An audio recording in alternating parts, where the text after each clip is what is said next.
Yes, we are here. We are back. We are live as it gets for WWE Crown Jewel Perth. Yes, it is. What time is it? It is 10 to 1 over here in the UK. Lovely afternoon stream. Can you believe it? An afternoon watch along for WWE Crown Jewel.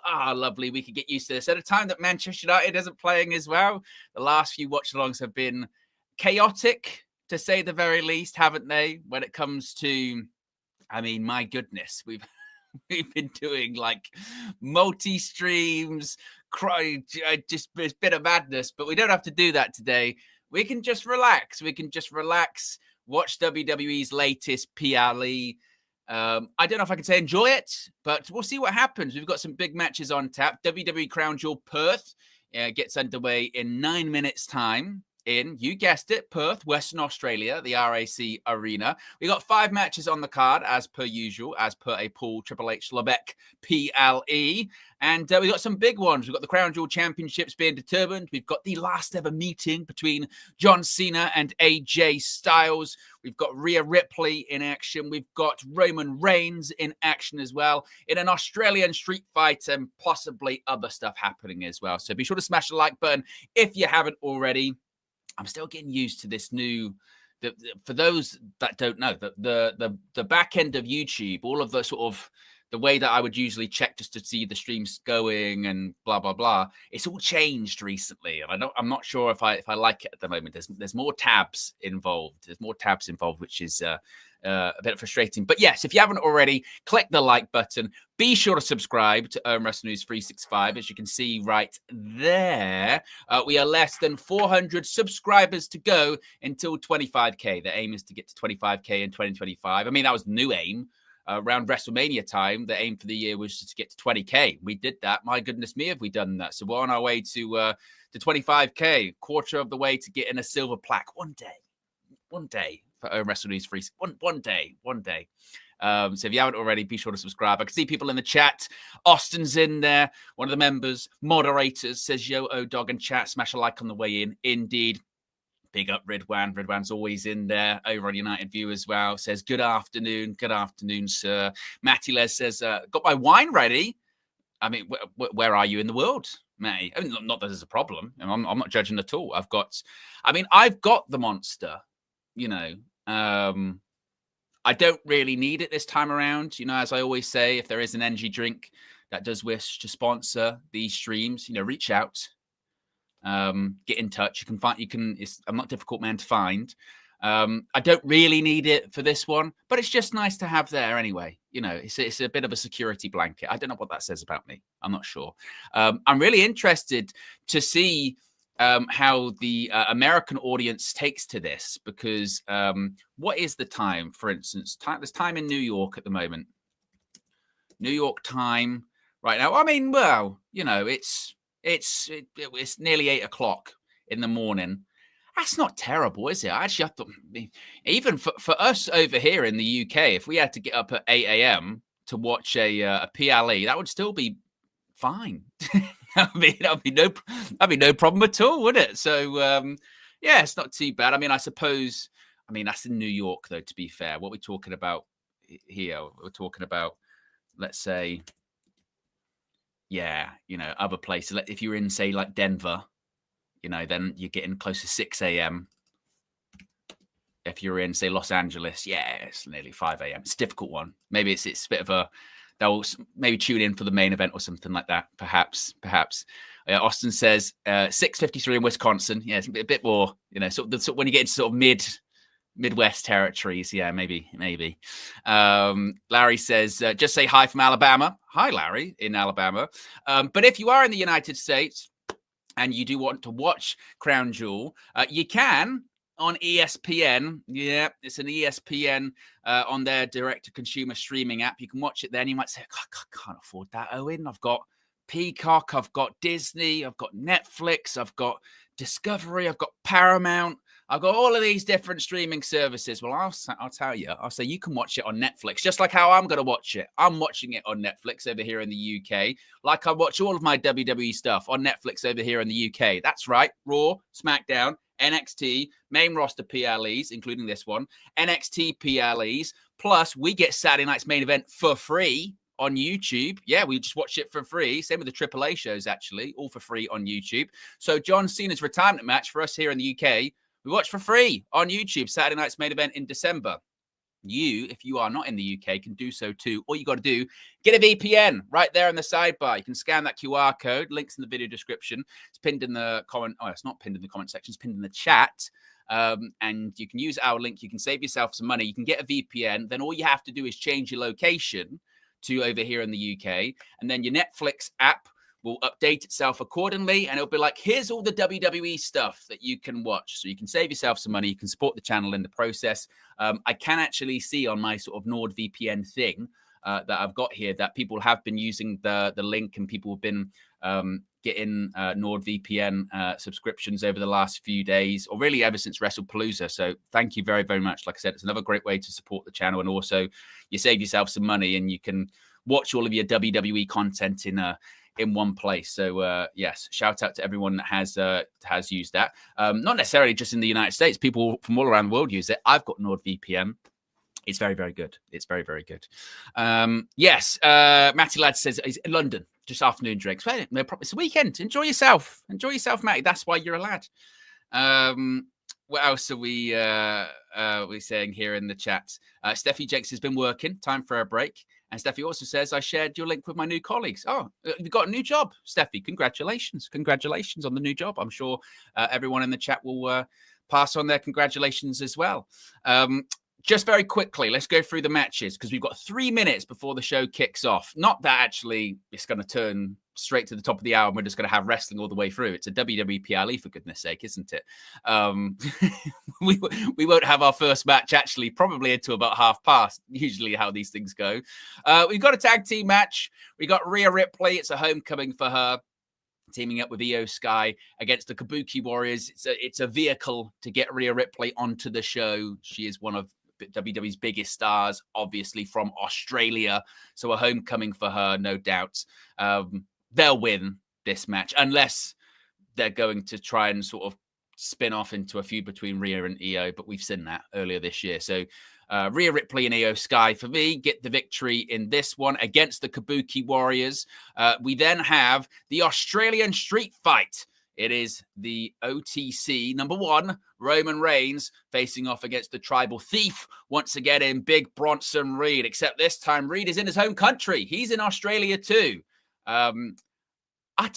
You would think Roman Reigns would win this. This might be the sort of, I think, curveball of the evening, perhaps, that maybe Bronson Reed gets a big win. They're hyping up. Nobody since like 2020 has pinned Roman Reigns in a singles match apart from Cody Rhodes. Would they give that honor to Bronson Reed in Australia? Maybe. Could we see maybe a new member of the Vision debut and get involved in this match? It is a street fight, of course. So that's my dark horse this evening. My dark horse this evening is that maybe that Bronson Reed actually wins that one. Or he could just follow the time-honored WWE tradition, which is you're in your home country or you're in a hometown, you lose. We're also going to be getting, of course, seemingly for the last time ever, John Cena, also known as John Cena, facing off against AJ Styles. One of Cena's final dates remaining. After this, he's got 4 dates remaining. He's got Madison Square Garden, the TD Garden in Boston. He's got Survivor Series in San Diego, and then his retirement match in December in Washington, D.C. John Cena wins this one. I don't see any scenario where he doesn't. He just got completely destroyed by Brock Lesnar at WrestlePalooza. Unless they're doing a storyline where he can't win, that's why he's retiring. I think that John Cena wins this. Then we go into the Crown Jewel Championships for the evening, beginning with the Women's Crown Jewel title. You've got the Women's World Champion from Raw, Stephanie Vaquer, facing Tiffany Stratton, the Women's Champion from SmackDown. I'm going with Vaquer to win this. I think they are pushing her very, very, very hard at the moment. And I think that she leaves Perth with that Crown Jewel ring. And that championship, of course, goes back to Saudi. Then we have the Men's Crown Jewel Championship.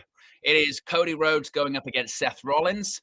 And despite being the QB1, I think Seth Rollins wins it. I think Seth Rollins wins because I think tonight's the night that maybe Randy Orton finally turns on Cody Rhodes. That's another sort of wild prediction for the evening, but we shall see. The live event is just beginning with the then, now, and forever intro. I have a question for you guys. I was thinking this when I was watching SmackDown yesterday, because obviously they've got a new then, now, and forever. This debuted at WrestlePalooza for the transition to ESPN. The one before that, when did the one before that debut? Did the one before that debut when they moved to Netflix in January? Or am I misremembering things? Because I feel like the old Then, Now, and Forever actually wasn't around very long, was it? I don't think it was. I feel like that Then, Now, and Forever, it must have been, was it Netflix? Or was it WrestleMania 40? It might have been WrestleMania 40, actually. Maybe it was WrestleMania 40, but it wasn't around for very long. That's my point. I think it might have been WrestleMania 40. Jason Hanna, big up to you. As a member for 5 months over here. Always see Jason over at United View as well. Says, Owen, thoughts on only 5 matches? It feels 2 matches too short. That's the number Triple H likes, isn't it? It's the number he's liked for, gosh, he's liked it all the way back when he was executive producer of WWE NXT. He likes doing the whole 5 matches for his NXT takeover events. If it's not a major PLE, it will be 5. If it's a bit bigger, if it's 2-night affair, they'll load it up with matches. If it's a bit of a bigger singular PLE, maybe you'll have sort of 6 or 7. But Triple H likes the round 5 number, doesn't he? I always think like, well, there's also been actually a suggestion that he likes to do the whole 5 because it allows talent that aren't involved to not travel, if that makes sense. You don't have to bring the entire WWE roster over if you're like, well, I'm not booked for Crown Jewel Perth, so why would I go? But then when they do the shows like SmackDown and Raw, they have to go over anyway. I don't know. I mean, there's a fine line between too little and too much. I do remember a time where WWE PLEs, right before the pandemic, went on forever. I think, what year was it? I think it was I want to say 2019, just before the pandemic. 2019 PLEs, and I think 2018 as well. Around that period of time, they got brutal. They used to be, every single one, every single month used to be like 6 hours long or something ridiculous, or 5 hours long. It was, including pre-shows, it was a joke. That's one of my issues with the AEW pay-per-views now, is I feel like they're too long. No doubt in the quality, but I don't know if I need a pay-per-view to be, I don't know if I need them to be, what is it, 5, 6 hours long. But there's Bronson Reed arriving. Excuse me, The Vision arriving, flanked by Paul Heyman, and also Bron Breakker is big Bronson Reed. It's Cody Rhodes arriving doing what Cody Rhodes does, smiling to being very serious. Big up Amador for the super chat. Says, oh, in random Q, at what point does Sir Jim the Rat say enough to hammer him? Your guess is as good as mine, Amador. Also, can you get someone to join you in the match view? I missed the KG Owen view. I will have a partner on those moving forward. Don't you worry. It was just a bit of a last minute one for the international break. But of course, for the away matches, more often than not, I'll have Flex with me. But I'll have some guests with me on the home match views as well. The next one should be from the studio, I think. We're going to have me doing the pre-match, and I'll be handing over to Flex in the studio. And he'll be watching the Liverpool match. I think Marcel's with him at least, and some other people. So we got plans. Don't you worry about that. As Rhea Ripley and Io Sky are arriving. And look at that crowd there at the RAC Arena in Perth.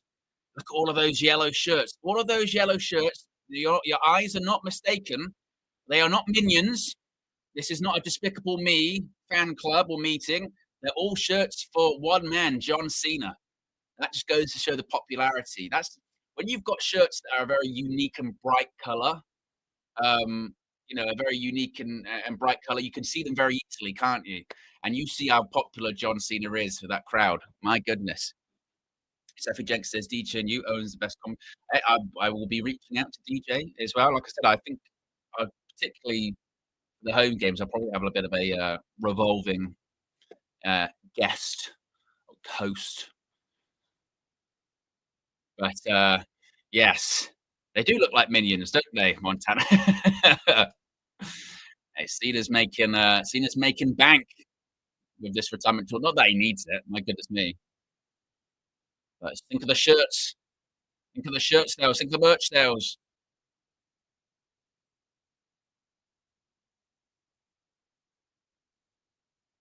As we're seeing cold open. I told you we didn't have to worry about starting on the dot because we won't actually have a match for a while, most likely. So yeah, just chat what you want about in the chat. Really, get your questions in about anything. You know what these watch alongs are like. We have a lot of time to fill with them not doing matches, so we can talk about whatever. Oh, bit of a life update actually for those that are here. Um, you may hear in maybe not so much in the pre-recorded videos I do here, but certainly live streams and also live streams that I do on United View. You may hear a bit of background noise soon because I'm getting a puppy. I'm getting a dog. So you may hear a little bit of barking, a little bit of I don't know, trying to jump on me or whatever in the background. If you do, not today, but from tomorrow onwards, because there's a dog flying around. Yeah.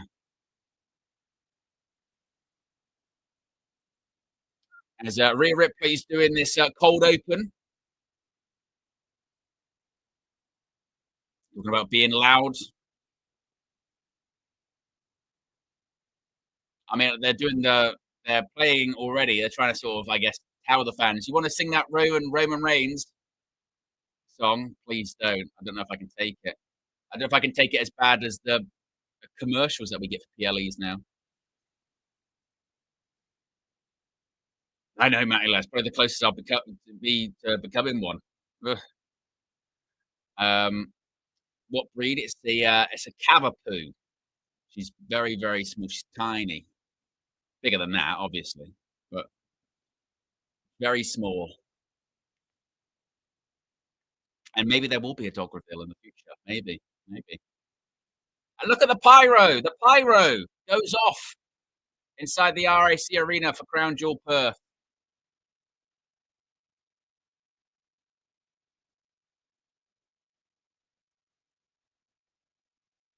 As we see all of the yellow shirts, as Michael Cole says, well, you are looking live.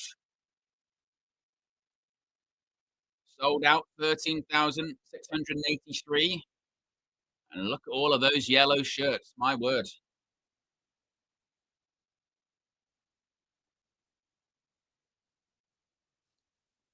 Amanor says, Owen, the puppy's name should be called Benjamin Zeshko. I can't imagine he left.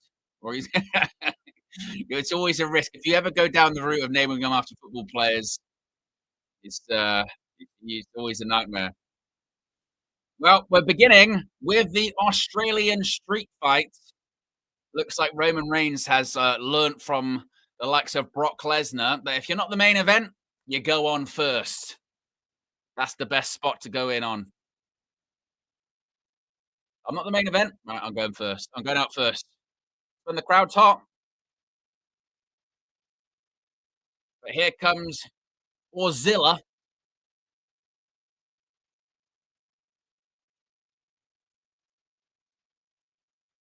He's, of course, accompanied by the Oracle.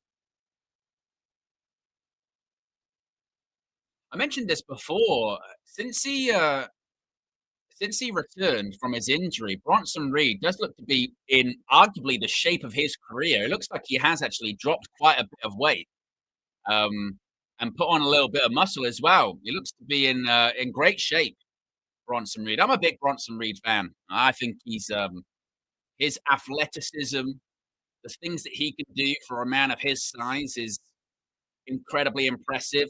Love the tsunami finish, obviously. Who doesn't? The only thing I worry about Bronson Reed, and maybe this is just like as being a wrestling fan that's watched for like over 20 years at this point, is I look at his finish, the tsunami, and I just go, at some point in his life, Bronson Reed, his knees are going to be a mess. I mean, coming off the top rope and doing the tsunami, landing on your knees and all that for 20 odd years longer, phew, that is gonna do some serious damage to the joint. I mean, he should be already be on the list for, like, a knee replacement or something like that, because that is happening. Because that is brutal. It's a great finish, though. Can't argue against that. Oh god, they're already doing the Roman Reigns chant. Oh, on behalf of, like, all, Europeans, I apologize for that becoming a thing earlier this year when they were doing that European tour. 'Cause, God, I the cadence of da da, da da da, da da, da da da, I despise it. I really do. And here comes the tribal chief. Gets a huge reaction despite, Bronson Reed being in his home country.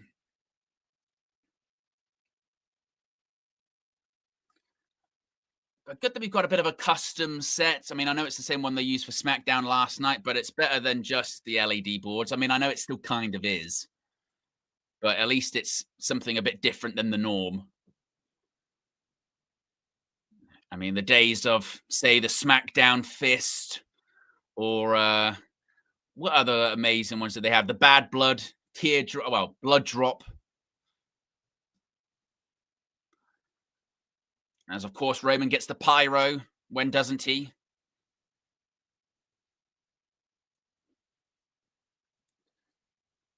It really is becoming really annoying now, Jason. I agree. But there is the tribal chief. If you haven't already, click the like button, by the way, folks. We're 3 likes away from 40 likes. And be sure to subscribe if you're new. As Roman Reigns looks dead in the camera and nods his head. I was also thinking about this, chat. I don't know what you guys think about this, but it's a real period, or the next few years is a real period of change for WWE. I mean, look at the people that are leaving slash retiring. John Cena's retiring at the end of this year. AJ Styles has openly said, like, I'm retiring in 2026, probably around WrestleMania time. So that's Cena, AJ gone. Brock Lesnar's just come back. My theory is he's probably going to retire maybe as soon as next year's SummerSlam. That's in Minneapolis, of course, his hometown. Then you're looking at Roman Reigns, who's been very open in saying, like, this contract might be my last one as well, because he's already on limited dates and going to probably transition into, going into acting. So you've got like Cena, Styles, Lesnar, and Reigns possibly all leaving in the next couple of years. So it's a real period of transition for WWE. I know they had the sort of red hot period there in sort of end of 2022, 2023, 2024. But I think there's things are evolving and changing for WWE. Of course, you've got we're fully in the TKO era. And there are issues that come with that, whether it be sponsorship, lack of creative, staleness at this point, as Triple H done all that he can, sort of creative wise, is the well tapped out.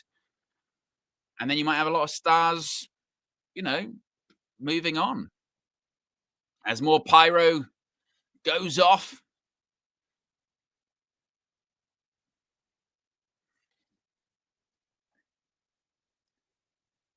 And that's why they're trying to, build these new stars, like obviously Bron Breakker, Bronson Reed, Tiffany Stratton, Rhea Ripley.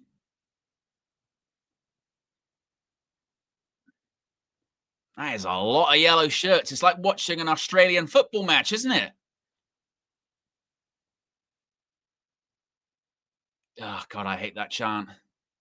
It's just the worst. It's just the worst. Oh.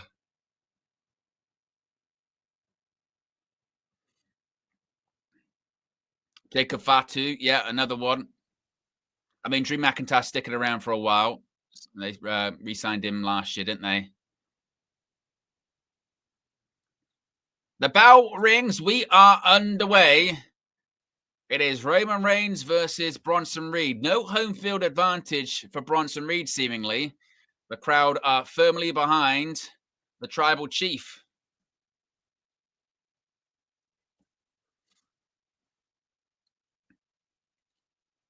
Crowd chant for the OTC.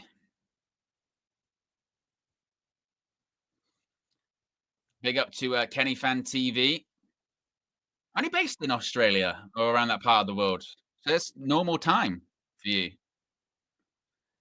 As Bronson Reed bounced off the turnbuckle and bounced off the other one. This is why you want to go on first, folks, because listen to this crowd. They are red hot right now. 2, 3, 4, 5, 6, 7, 8, 9, 10. Look at that. When you're popular. Reigns hits the ropes, clothesline. Sends Reed to the outside. Yeah, I thought you were from Australia. Big up, Kenny Fan TV. As the wands go to the sky. Paul Heyman waddling around ringside. Oh, and a drive-by by Reigns to the face. Remember, this is a Australian street fight. Anything goes. So we're expecting weapons, plunder, and a big uppercut. Sends Reed over the barricade to the outside. There's a Macho Man cosplayer there. And Roman Reigns just throwing some prime at Bronson Reed. I think that was the Nightmare flavor, which I have tried, by the way. I have actually tried the Nightmare Prime flavor. It's got, I think, there's a little bit of coconut water in there. I'll be honest, yeah, it's all right. It's not bad. I mean, I wouldn't go out my way to keep getting it. It was just one of those ones where it was in the shop, and I thought, I'll give it a go. It was okay.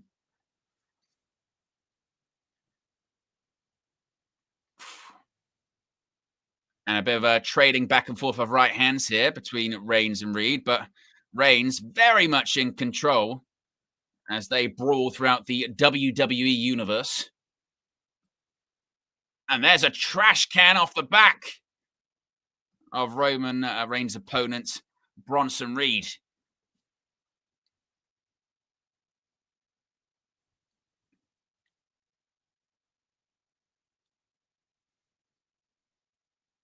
And there's a right hand, and they're going to be going.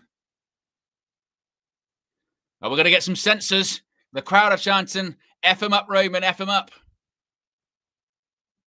Oh, he's got a cricket bat. This is how you know it's a Australian street fight. You've got an Aussie rules football. Look at that. Nice throw towards Paul Heyman, that was. Another Aussie rules football. He missed. Not the best throw. Wolf. There you go. Roman Reigns with the cricket bat. Of course, the Ashes are coming up later this year. Come on, England. Uh-oh. Oh, right to the gut. That's 4. 4. I think that's 4.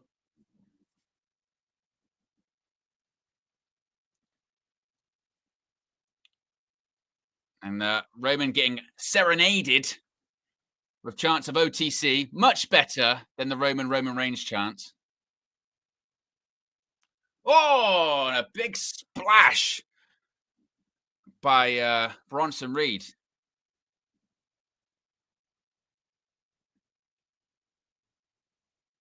I'm looking forward to the Ashes later on this year. Obviously, there'll be some late nights. I'll probably be recording and watching them in the morning. But over the summer, I very much, whilst I was working, I very much enjoyed listening to Test Match Special. Really enjoyed the England-India series. I got a bit feisty at different points as well. Sean says, should have called it an Aussie street fight. Australian is just lazy. Well, maybe it's the opposite of lazy. Yeah? The Australian's the full word. Lazy would be shortening it, wouldn't it? Oh, now we've got a kendo stick that Roman Reigns is using against the back of the Vision member.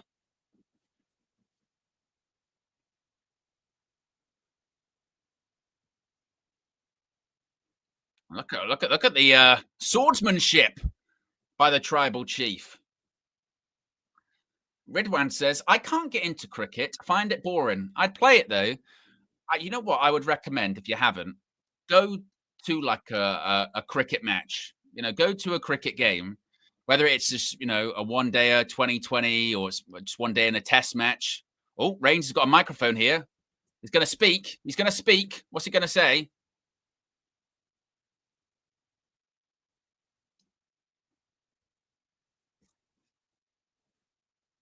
He says, Perth, if you want tables, acknowledge him.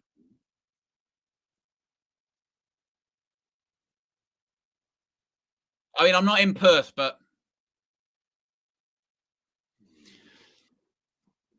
yeah, I'd recommend go watch a game of cricket because it's like they know it's a little bit boring at points.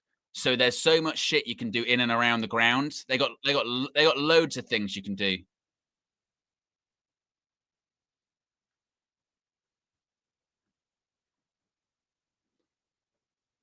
They got like you know different things you can take pictures with. Oh, and Bronson Reed attacks Roman Reigns. Oof, and he's set into the steps.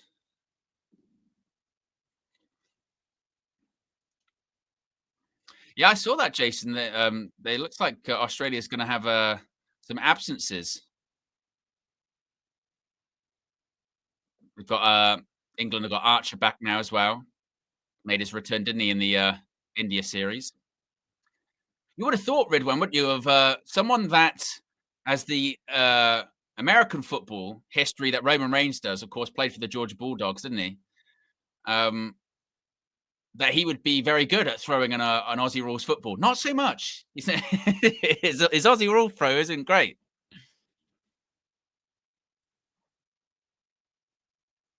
Oh,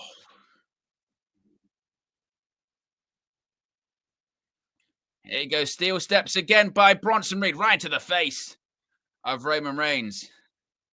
And Reigns just goes into the barricade.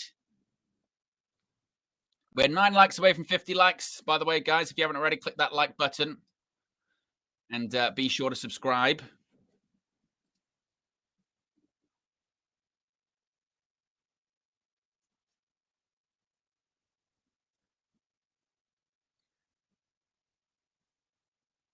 What's he saying? What are they saying? You are. Are they saying you are a shitbag? I mean, Heyman's laughing. And now Bronson Reed using the steel chair right into the ribs of Roman Reigns.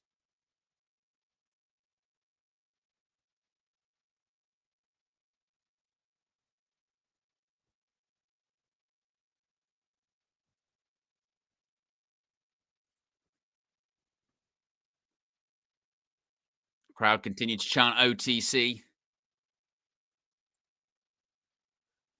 And now Bronson Reed back in control.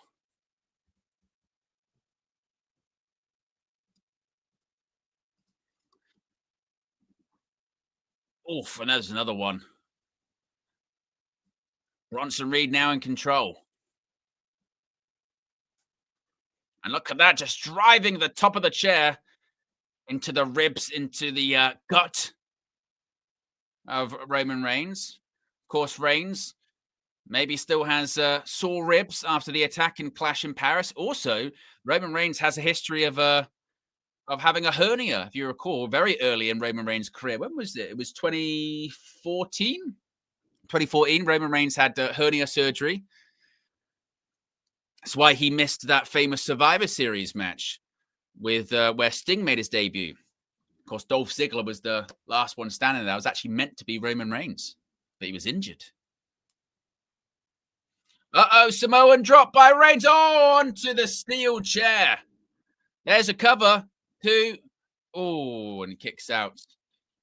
And the referee, the former Rudy Charles, already has gloves on, so maybe we've got someone maybe bleeding. Who, we're not too sure.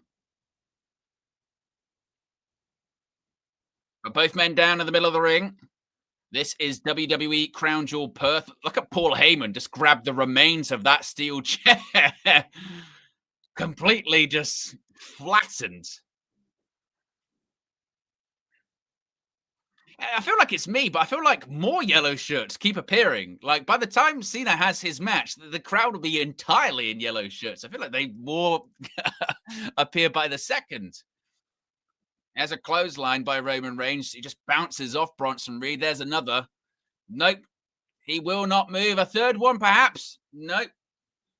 Fourth. Now he's into the ropes. 5, 6, 7, 8, 9, 10, 11, 12, 13, 14, 15. He won't go down. And there's another one. And another. One more. Yes. I sound like my old football coach. One more. Can we?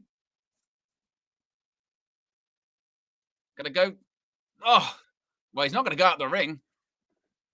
Irish whip reverse by Reed. And there's a big flying clothesline. That takes the Orzilla down. And now the crowd are on their feet for Roman Reigns. Uh-oh, we've got Superman punch incoming. Locked and loaded. Oh, caught. Up for another Samoan drop, perhaps. Oh, no. Death Valley driver. 1, 2. Oh, and I tell you what, Roman Reigns, that was a late kick out. A very late kick out. Oof.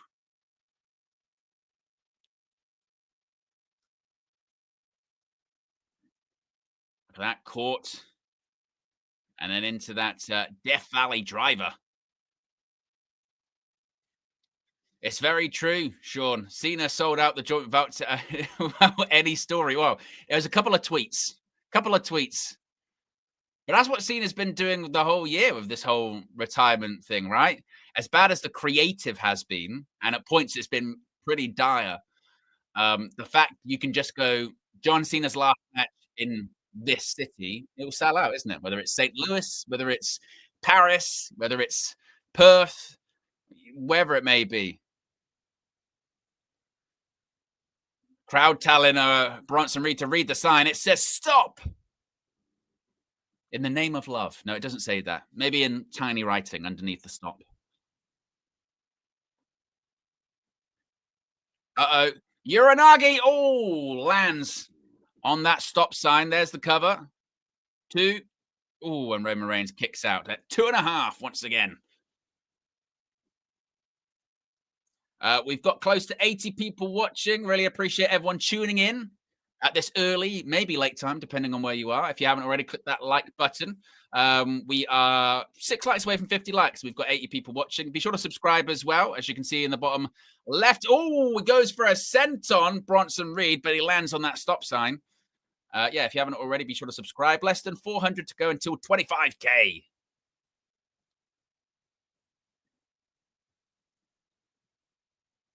Now, both men down on the canvas. Crowd are chanting, "We want tables." I mean, they deserve it. They did acknowledge Roman Reigns earlier on. That's what he said they had to do. Oh! Bronson Reed goes into the chair that he placed in the corner. There's a Superman punch. Cover 2. Oh, and Bronson Reed kicks out. Reed actually landed on that stop sign after that Superman punch there. Take a look at this. Bang!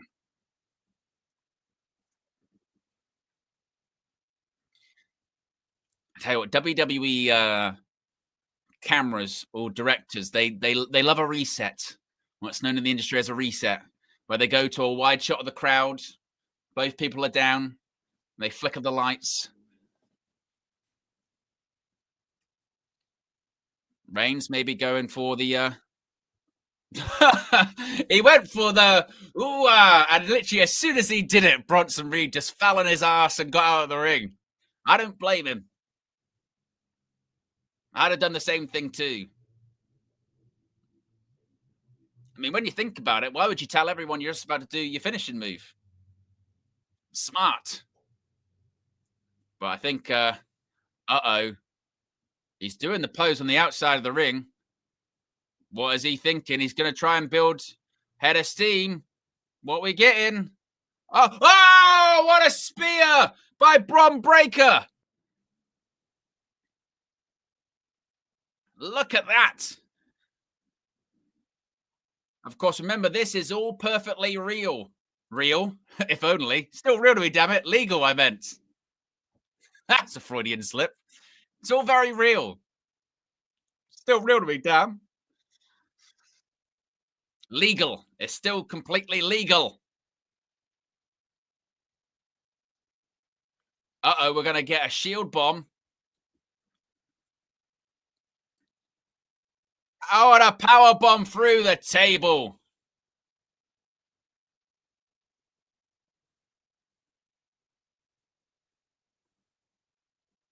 Oh, pin him then. Get him back in the ring. Don't just wait. Get him back in the ring. This goes through the announce table. The new and improved reinforced tables that still break every single time. Remember, you got to remember these new tables, they're reinforced, and yet they still break. Maybe reinforce more. That might be the smart thing to do.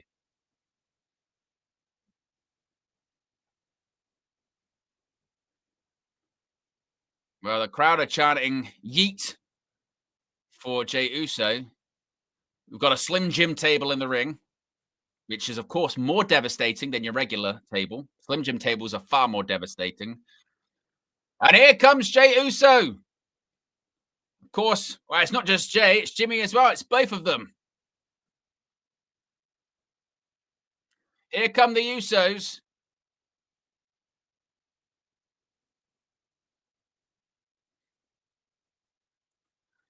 And they're met off. Double super kick. Takes out Bron Breakker. I think did Michael Cole say that Roman Reigns has been cut up by going through the table? I wonder what cut he's got. Now you got the Usos teeing off on Bronson Reed. Got right hands. And there's a double right hand. They've got him in the corner. Big splash by Jey. Double super kick. Uh-oh, we're going to get another super kick. And another one. Another super kick. You guessed it.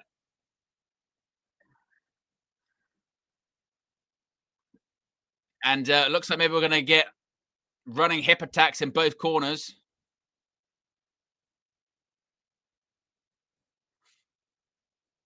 There's a pair of hip attacks.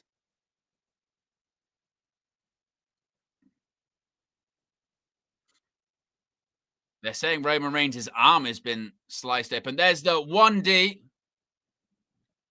One and done for Bron Breakker. I want to see if we can see an update on Reigns' arm, because they're saying that Roman Reigns' arms are all sliced open. Jimmy went up top. He was pushed down by Bronson Reed. Bron Breakker. Now he's got Jey Uso in that military press. Here we go. Oh, turns it into a gut buster. I mean, yeah, Wade Barrett does kind of point it out. He got hit with the 1D and he's like a second later got him up like that. Bron Breakker said, sell? Sell? I don't sell for shit. Breakker's seemingly setting up for another super spear. Uh-oh, uh-oh. Oh, and he speared through the barricade.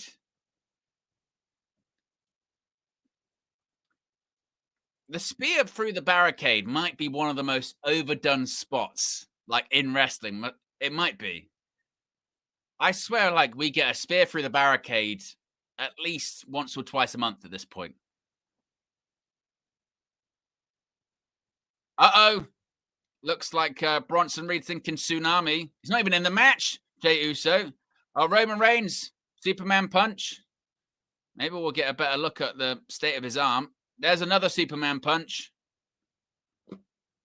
He's setting up for the spear. I think Reed might be going through this table.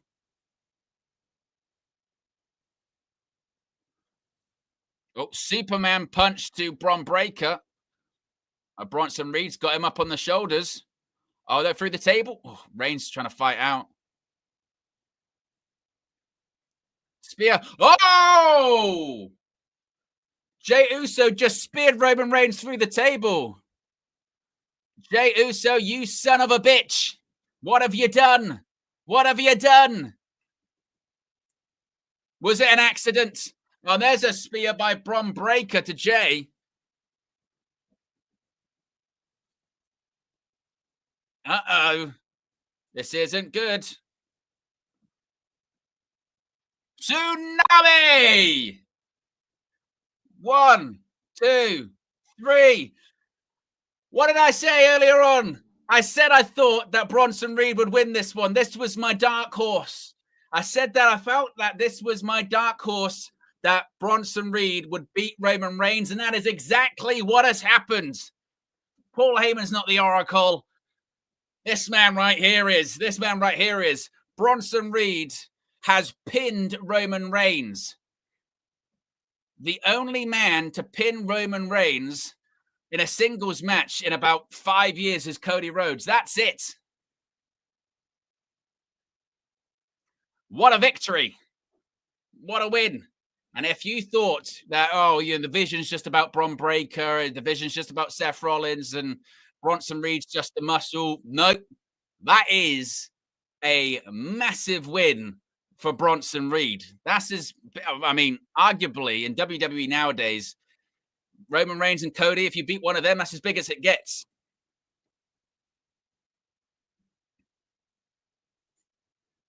You can just see the spear through the table by Jey Uso to Roman Reigns. And, of course, as Ridwan's doing right there, get your star ratings in, rate it out of 5. I'd probably give it I think a 3 is probably fair.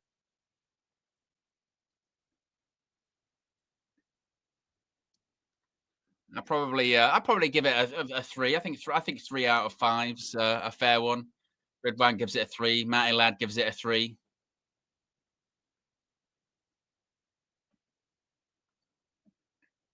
But it's the biggest win of Bronson Reed's career. He's got some really big wins, by the way, in his career, not just in WWE, but when he got released by WWE back in 2021, he went to New Japan and he beat Okada. Like, people forget about that. Went to New Japan in Japan and beat Okada, and everyone was like, bloody hell. And then he went back to WWE.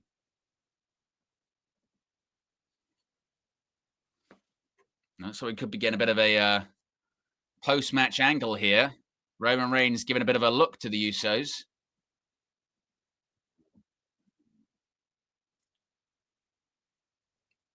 Crowd are chanting, "You effed up."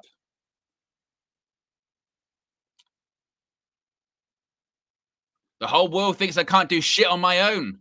Wow. Dropping an S-bomb, Roman.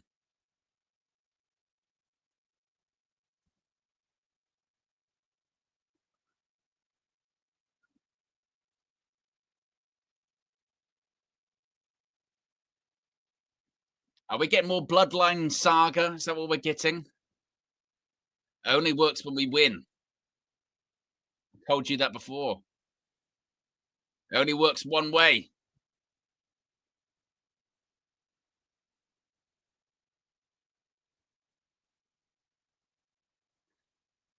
Whoa! He says, "I love you, but I don't want to see you till Christmas." So we're not going to see Roman until the end of the year?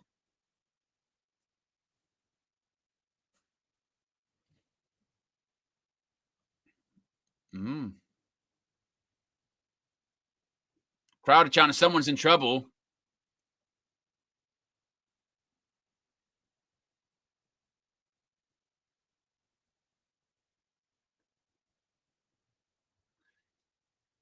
Now we looks like what they are. I mentioned about the sort of creative issues in WWE.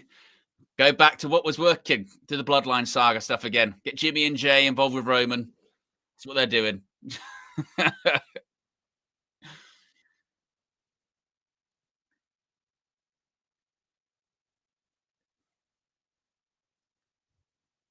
Reigns walking away. Doesn't want to see him till Christmas. He's muttering to himself. He's too old for this shit. I mean, if I had a penny for every time of the day that I mutter that,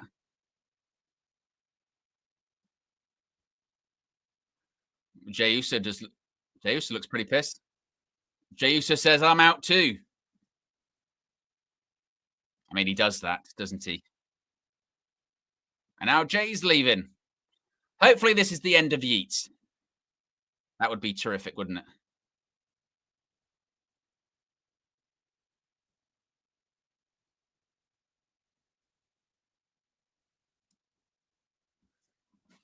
It says he's out too. He's leaving. He's had enough. And it's just Jimmy left in the ring by himself.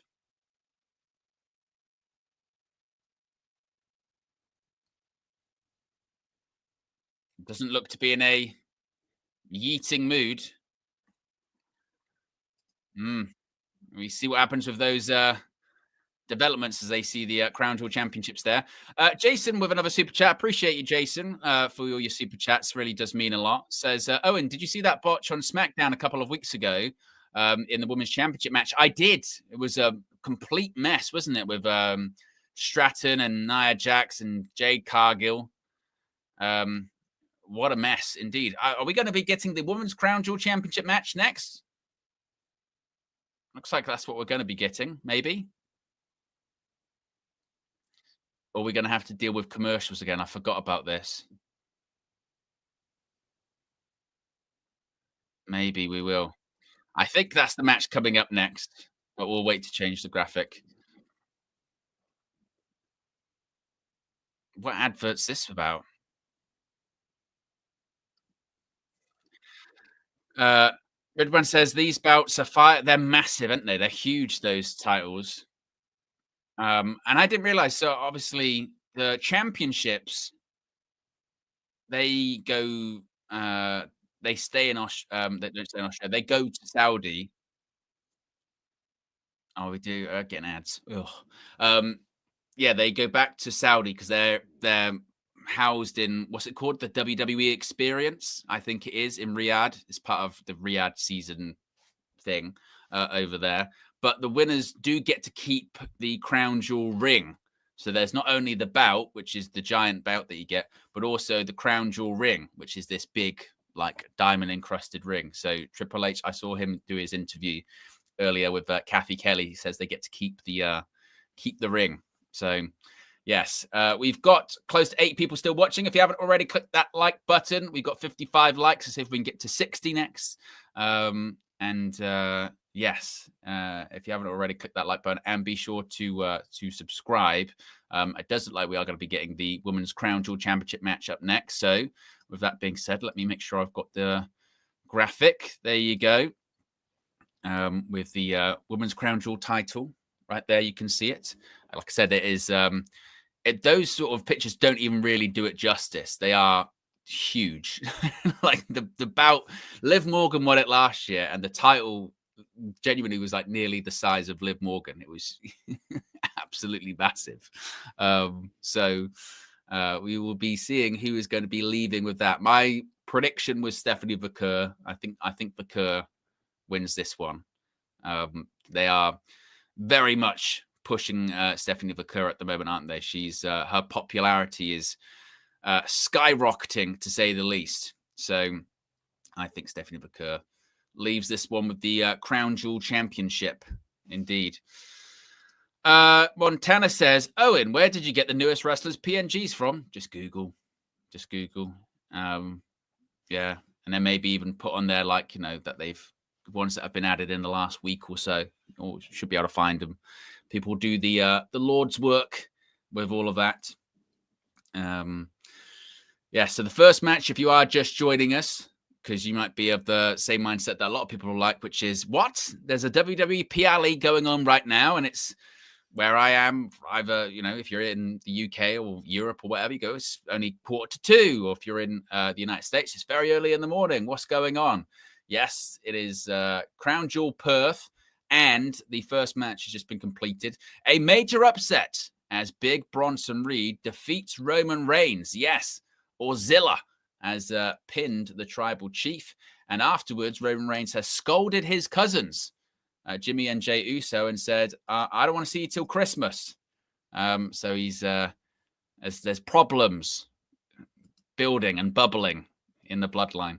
A reminder also as well, we will be live straight after this with the Crown Jewel Perth post show. We'll have screen grabs from the events. We'll also be discussing the outcomes, the matches, creative, what this means moving forward, etc., etc. So we'll be live straight after this. You'll be redirected, so you don't have to worry about that whatsoever, as we're going to be back in about 6 seconds. We're going to be back about 6 seconds to Perth for the Women's Crown Jewel Championship match. I mean, I don't know about you, but the fact that we have to watch adverts on PLEs now, and we come back from the Netflix ad to another ad. I think this is an ad just for Perth, like Visit Australia. There's a vineyard, drinking wine. Matty lad, so you saw that earlier on. They're drinking wine too. Going for a walk through a national park in Western Australia.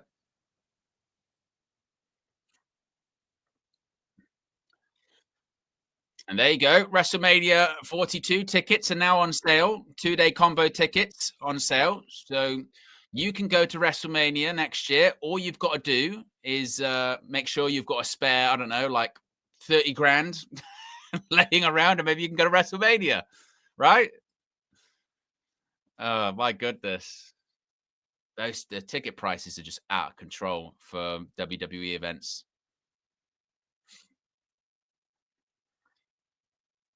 Green Day with the official theme, One-Eyed Bastard.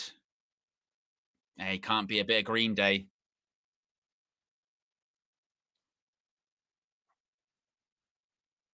A bit of a tune, that as well. Look at this. Look at that title. My word.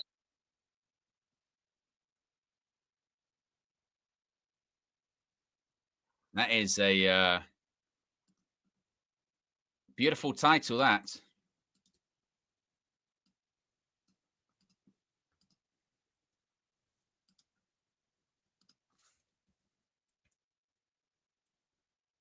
Here comes the Women's World Champion.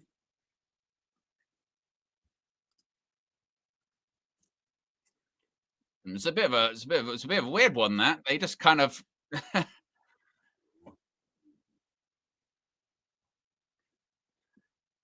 it's like they weren't ready for the entrance or something like that, or they got it like mixed up. It's kind of was a bit weird.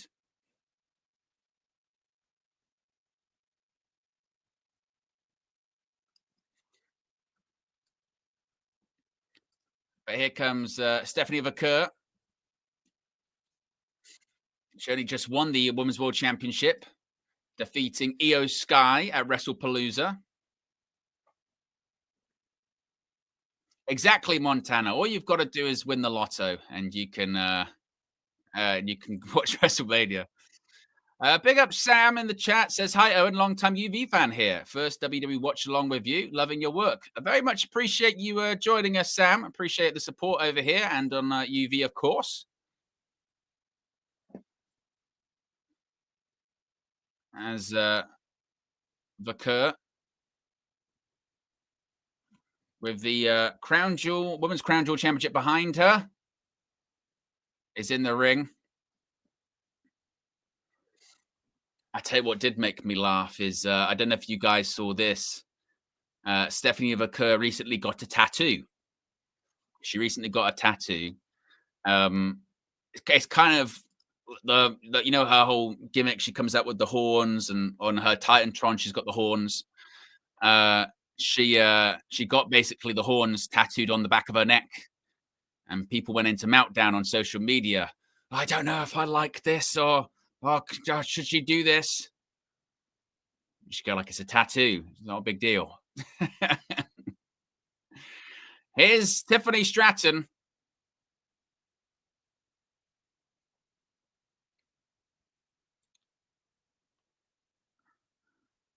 Of course, representing SmackDown.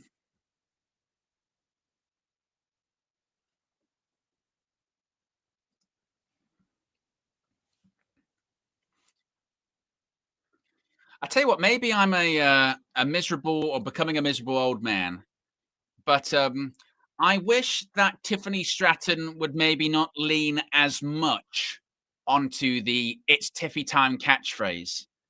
The reason I say that is because I feel like with Tiffany Stratton now, every time she does a promo, she basically just sort of comes out and goes, "Well, you'll see on Saturday that Perth only runs on Tiffy time." That's basically the promo. You just take out the city, or you'll see that WWE is always running on Tiffy time. You'll see, you know what I mean? That just is the promo. It's the same way that kind of like when Rhea Ripley does a promo, it's always just, and you'll find out at insert PLE name here. So you'll find out at Survivor Series that Mammy's always on top.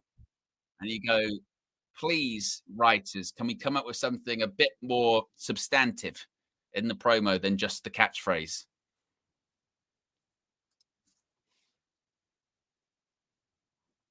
As Alicia Taylor is doing the ring introductions first, the Women's World Champion, Stephanie Vaquer.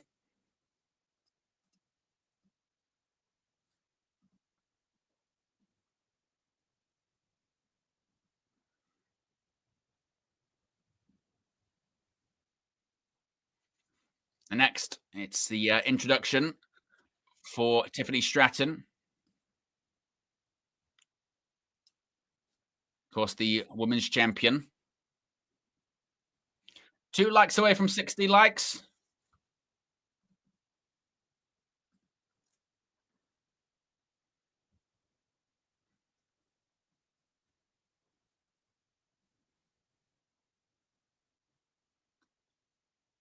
But that's why they do it. I mean, look at that title. It's massive. It really is huge, isn't it?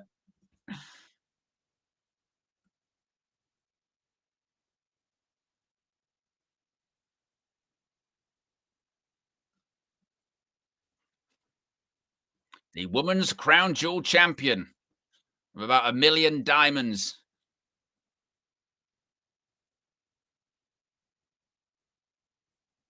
We've got dueling charts of La Primera and Tiffy time.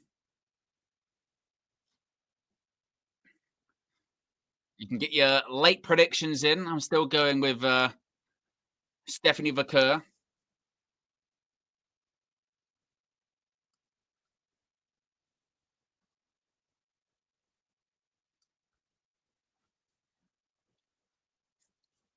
There we go. Collar and elbow tie up.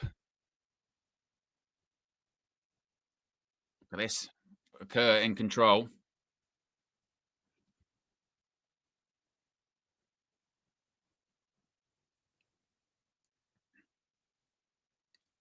And the chain wrestling here using the arm. Vaquer transitions it into a key lock, also known as a Kimura. Now has leverage. And Stratton turning it into a side headlock.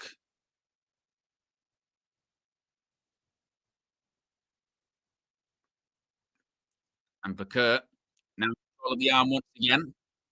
Vaquer certainly does have the experience advantage. Of course, having a longer career than Stratton. Stratton's somewhat of a prodigy, still in her mid-20s, and already a WWE Women's Champion, held the title for over 200 days. Look at that wrist control from Vaquer, and a kip up by Stratton, and there's a cartwheel to get out of it. Oh, Vaquer kind of maybe got that wrong, but oh, Vaquer turning it into a head scissors and a roll up. Oh, and Stratton kicks out.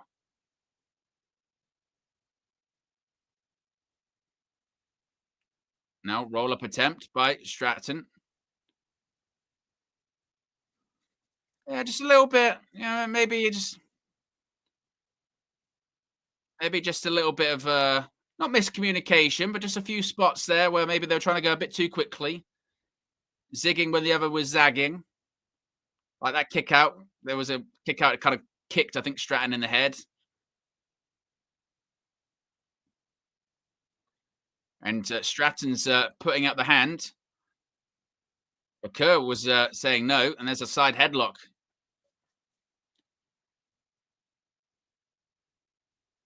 Goes into the corner. Stratton floats over. Points to her wrist, saying it's Tiffy time again. Handspring elbow. Nope. Vaquer moves out the way, and a clothesline by Vaquer. Look at these, just boots to the face by Vaquer to Stratton. Vaquer, I was maybe thinking Meteora, but Stratton rolls out the way. And Stratton gets back into the ring.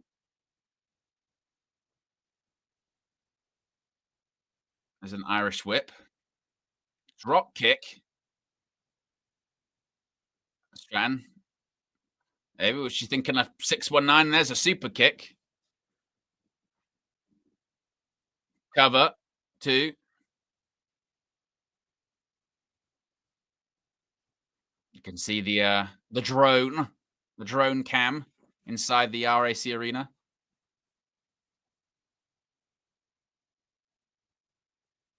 Sunset flip by Stratton. Oh, I'll tell you what, it was a pair of boots to the face. And there's a leg drop by Vaquer. And kicks out. Big up to everyone that's clicked the like button. We're now over 60 likes. And be sure to subscribe. We do have a super chat goal, by the way. We're already 3 out of 10 on that. So really appreciate everyone that's sent your super chats in. Really does make a difference on a small channel like this. Oh, look at Vaquer stomping on the elbow of Stratton.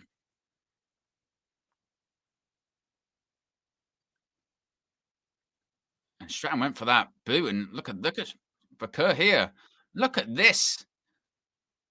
I don't even know what to call that submission.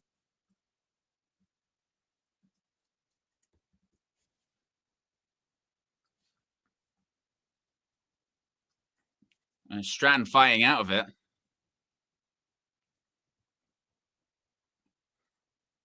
I went for a back suplex, lands on her feet. And there's a back suplex by Stratton. And now both women are down. Remember, this is a battle of world champions here. Tiffany Stratton, the WWE Women's Champion from SmackDown. Stephanie Vaquer, the WWE Women's World Champion from Monday Night Raw.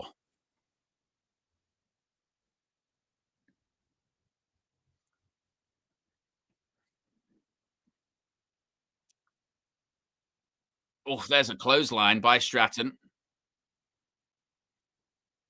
Stratton maybe thinking another handspring. Yep. Handspring elbow in the corner. Gets it. Are we going to get Alabama? Look at that transition. Oh, my word. 1, 2, 4. That was a brutal landing by Vaquer. Look at this Alabama slam. Look how quick. Oh. And just stacked her up with the cover. And maybe it was the leverage is a little bit too much, but that looked painful. Vaquer going for a roll. Nathaniel, one of our members, says, "Hi, Owen. Just woke up. Forgot today was a PLE." Yes, yes. It's Crown Jewel Perth Day. Sounds like birthday. Perth Day. For Kurt pushes Stratton into the corner. Oh, look at that dragon screw. And he pulls the knee apart. Wow.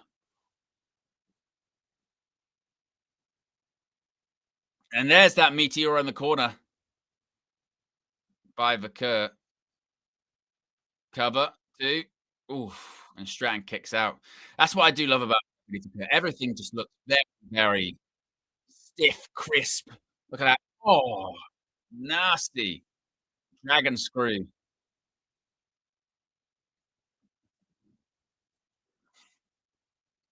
Uh-oh. Vakur's going top rope. Stratton dumps her out towards the steps, lands on it though, and now Vakur, oh, big headbutt. If you're going for a springboard, oh, ducks under. Oof, kick to the gut. Suplex. Oh, it was a kind of like a lumbar check-ish.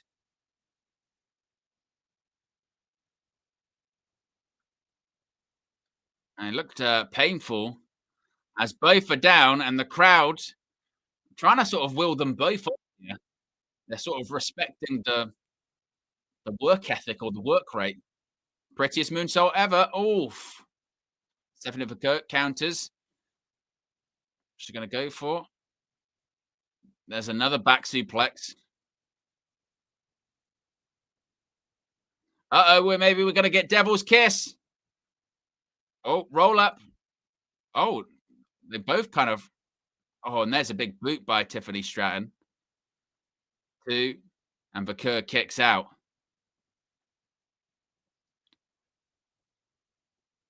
And you can see Tiffany Stratton just kind of actually try and regain her breath.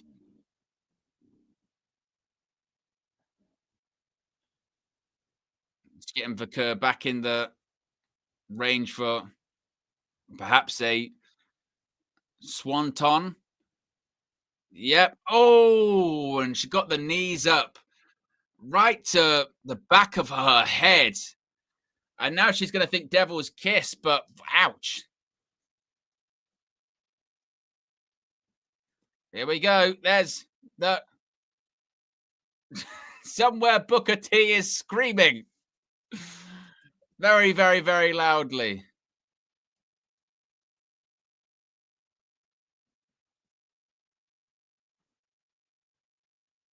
There you go. This might be it. Two. Oh, kicks out. It's the SVB driver, wasn't it? SBV, excuse me. Look at this. She went for that swanton. Oh, yeah. Luckily, it wasn't just all of her neck. I was worried that all of her neck kind of absorbed those knees. There wasn't the case. Oh, that was a big knee by Stratton. Here we go. Prettiest moonsault ever. Oh, and Vakur rolls out the way. Vakur's going top rope. Is she thinking? Oh my goodness me! Corkscrew moonsault again, and Stephanie Vakur's won. Wow. Hey, clean as you get in the middle of the ring. I said Stephanie Vakur would win this one.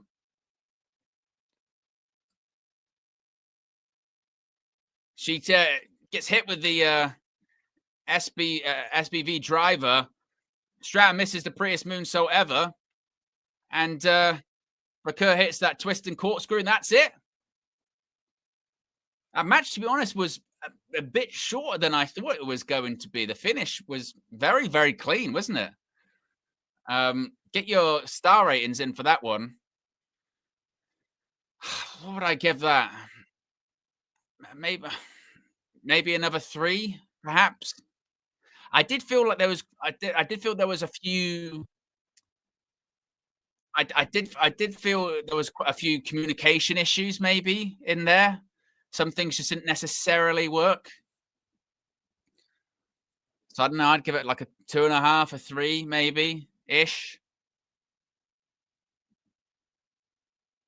It's one of those ones where I go like, well, 2.5 feels too low. 3, maybe it's another 3.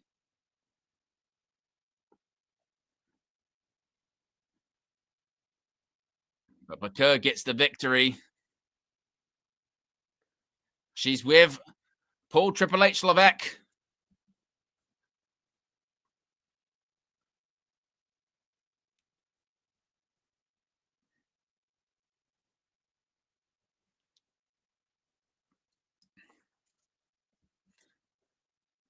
Now, as I mentioned, she gets that giant diamond encrusted ring.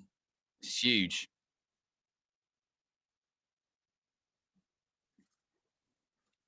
She gets to wear the ring and she gets that giant championship. I mean, they can try and put it around her waist. I don't even know if it will actually fit. It's huge. Like, it's massive.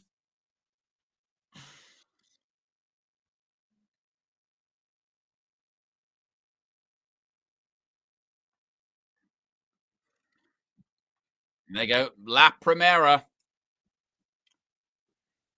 has the championship, has the ring, and has the arm raised by Triple H.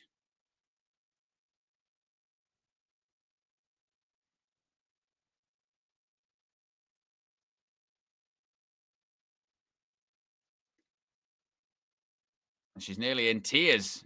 She's nearly in tears in the middle of the ring.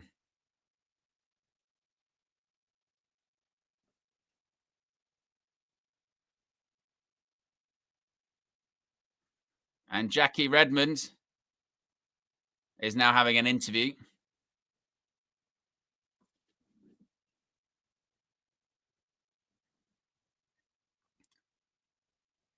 The second ever Women's Crown Jewel champion.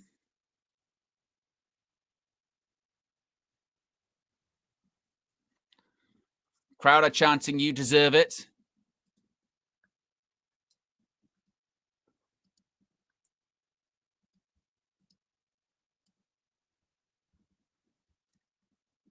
Yeah, indeed, they are chanting, "You deserve it."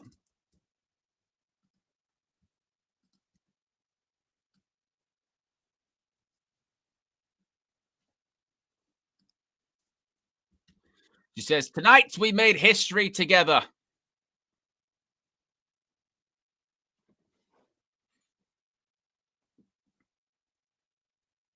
She says, "This is not just a beautiful championship.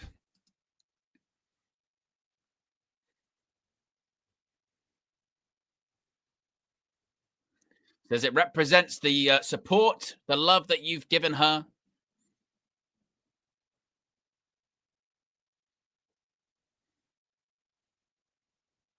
She says she follows her dream. "You believed in me. Now I believe in me."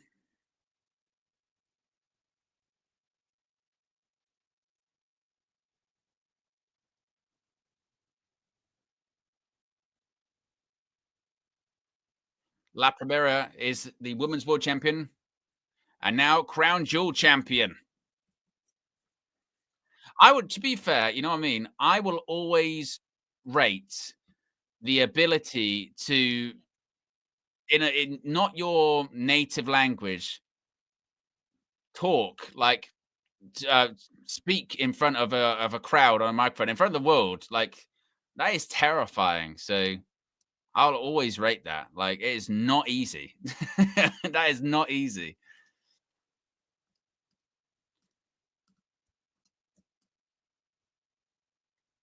As Bakur continues to celebrate, and the pyro goes off because, of course, I'm surprised it didn't go off earlier.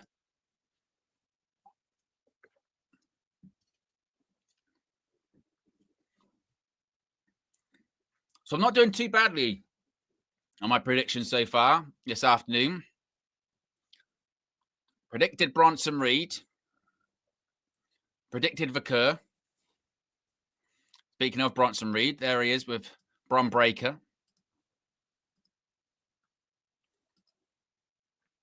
There is the The Oracle, Paul Heyman. Tribal thief over tribal chief. From now on, when people talk about the vision,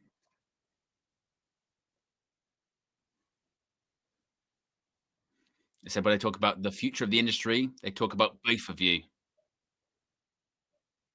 Little thing, Seth Rollins versus Cody Rhodes. If for some reason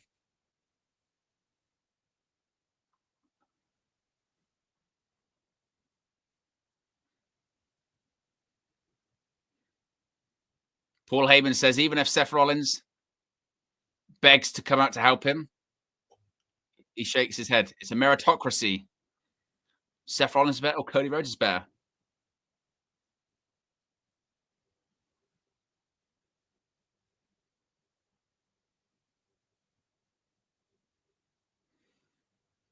So that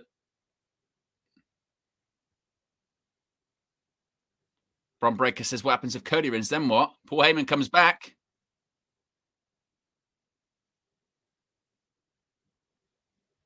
Paul Heyman says, I think you both know the answer to that question. Seth Rollins is winning, and we're getting a new member of the Vision. That's my other prediction for the evening. I think that's happening. And here we go. We're getting John Cena. Yes. The Never Seen 17. John Cena versus AJ Styles. One final time.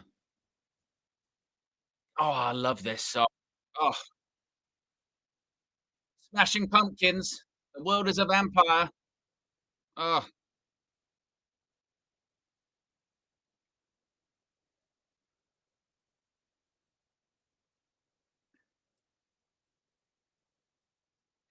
it's such a banger, isn't it? Despite all the rage, still just a rat in the cage. A rat in a cage.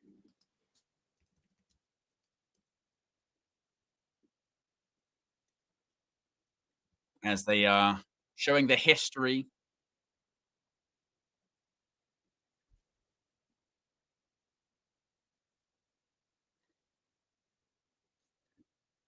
Isn't it mad that like they can talk about that like now of like it's Cena, the face of WWE, Styles, the face of TNA, and they're fully showing like TNA footage.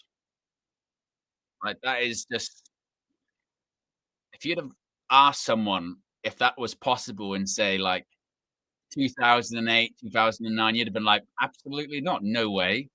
John Cena will never face AJ Styles. TNA will never be talked about on WWE television. Absolutely not. It is a very strange timeline that we're living in. You'd have also said that there will never be, you know, a secondary company that, granted, won't be the size of WWE, but be able to pay big money for talents. And AEW exists as well. It's a mad one.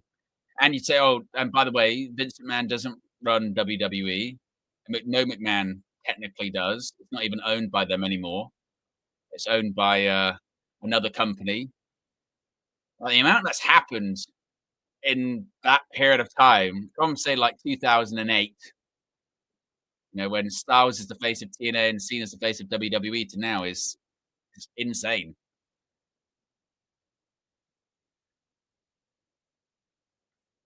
As we'll be back from commercial in about 90 seconds. If you haven't already, click the like button. We're at 71 likes, 9 away from 80. As we've got different Netflix commercial music now. It's different. I'm still not a fan, but I suppose it's better than the other one. I mean, it still very much feels like, commercial music. Feels like I'm waiting in a elevator, doesn't it?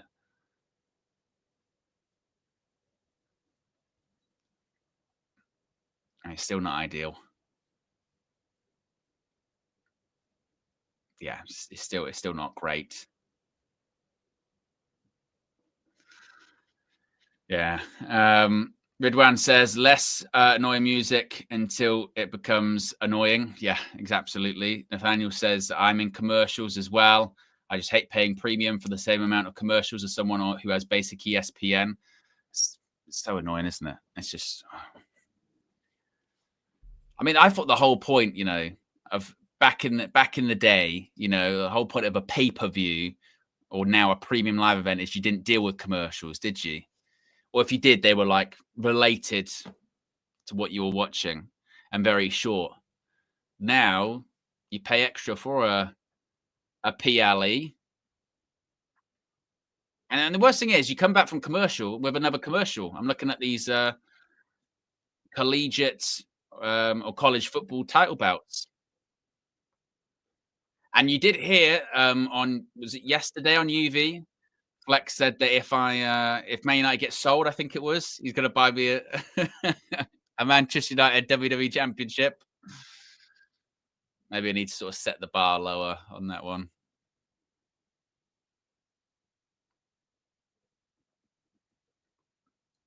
As once again, they're showing the sights of Perth.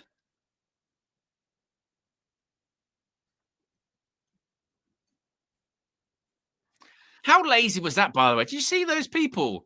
There was a nice sort of trail to walk on, and they were on those, like, what are they called? Segways. Just walk it, man.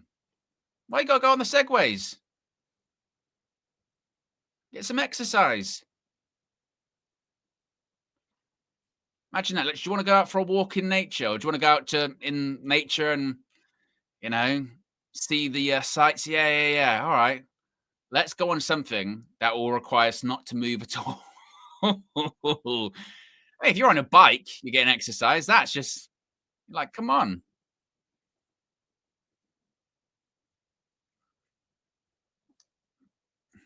As they're highlighting the post show after this. We'll also be live of our own post show straight after this. Big E's had a haircut as well, by the way, looking a little bit different. He's got the buzz cut. Here comes AJ Styles. The phenomenal one. Oh, look at this. AJ's wearing his old gear. The hell's this? You got AJ Styles TNA like 2002 gear. What the hell is this? Look at him. What a throwback. Wow. That looks like, that's TNA like 2004, 2005 kind of gear from AJ Styles there. And that is a throwback. I haven't seen AJ wear that kind of gear in a very long time.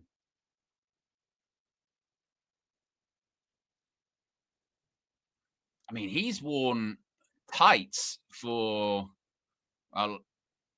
long tights rather, since it's got to be around like 2007-ish. He hasn't worn that gear in a very long time.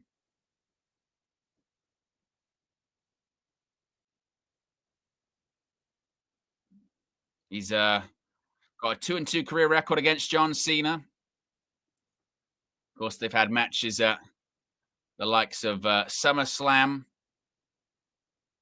Royal Rumble, an episode of SmackDown.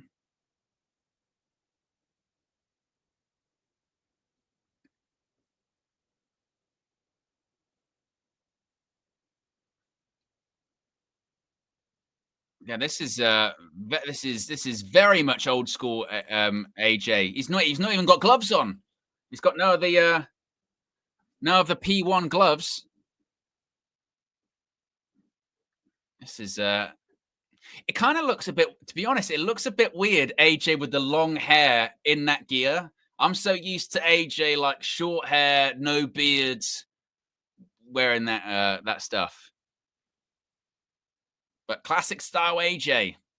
Does that mean he is going to be turning back the clock and doing a lot of the moves that even he said he can't do anymore? I mean, he says that he can't do the spiral tap anymore. He's like, I don't even know how to do it. Because people forget that. People see, if you haven't been watching wrestling for, let's say, the last 20, 25 years, you kind of forget that, like, in his early days, AJ Styles, the stuff that he could do is ridiculous. I mean, he can still do a lot of shit now, but the stuff he used to be able, springboard shooting stars and all this stuff, it was mad.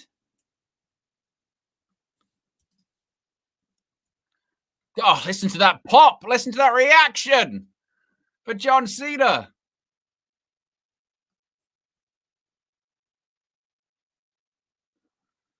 And there he is.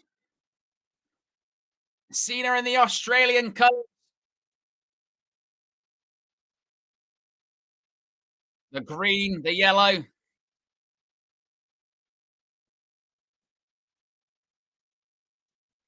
John Cena, he's shooting the crowd. He took the camera off Stu.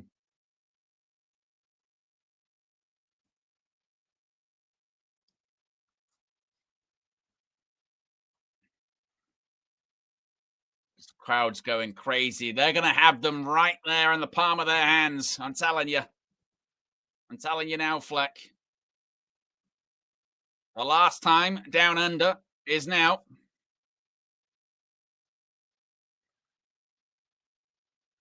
Says go to work. This is the last one overseas. Yeah, all of the rest of the appearances are domestic. Madison Square Garden in New York, the TD Garden in Boston, Survivor Series in San Diego.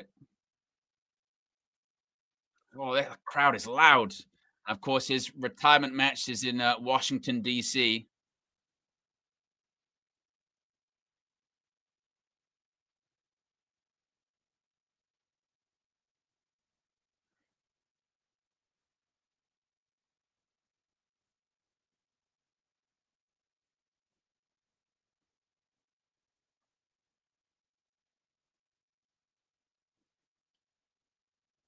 Now we're going to. I was wondering if we're going to get the long intro, but maybe we're not.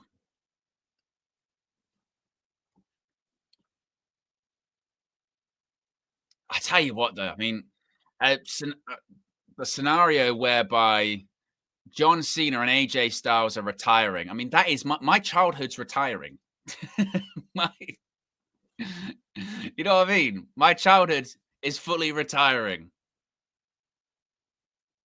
I remember watching AJ Styles on what was it called on Sky? Was it called the Wrestling Network?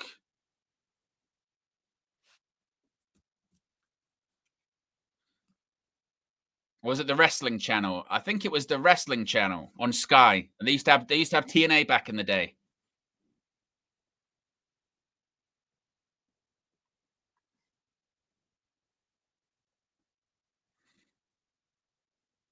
And John Cena gets his big introduction.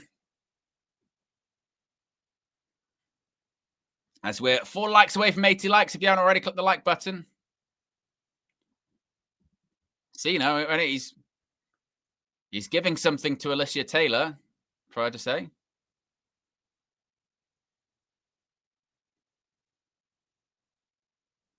Crowd are chanting, thank you, Cena.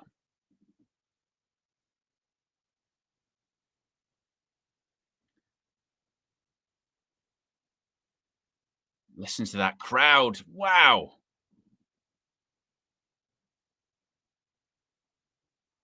I mean, that is. Oof.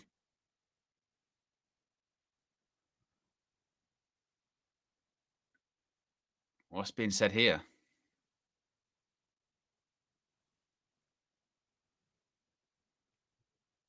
The definition of total non-stop action. AJ Styles is getting his own ring introduction.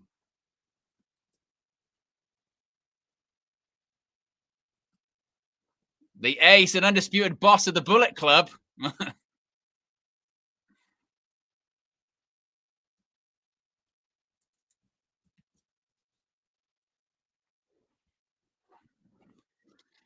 See if he can beat up John Cena one final time. Looks like AJ genuinely is surprised by this. He didn't know.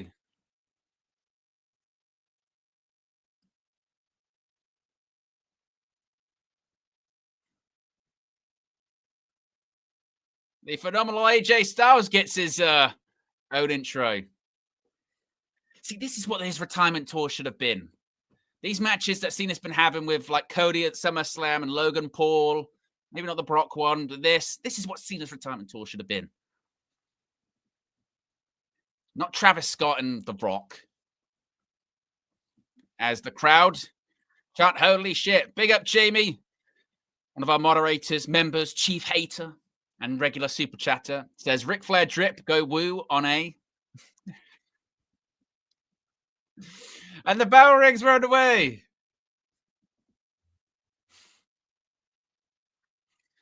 Collar and elbow tie up. Side headlock by AJ Styles.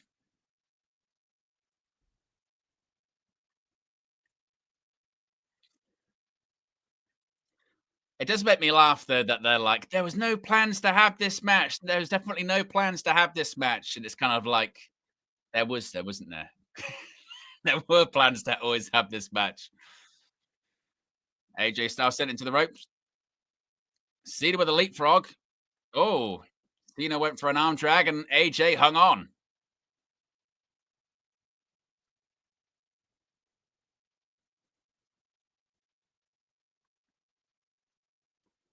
I think we're going to get this one. You would think is probably going to get a lot of time, as it should.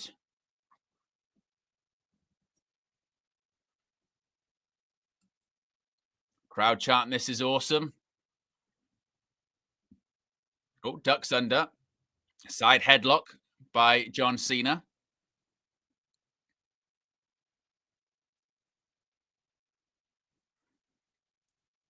I mean, AJ Styles is in his sort of Macho Man Randy Savage era of his career, whereby obviously used to be a much sort of smaller, lighter, bit of a high flyer.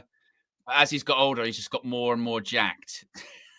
Like you see Savage at the end of his WCW run, he's like ginormous.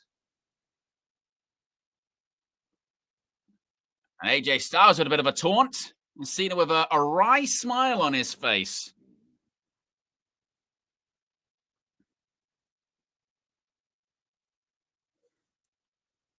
Crowd chants TNA. Said, what a timeline we're living in.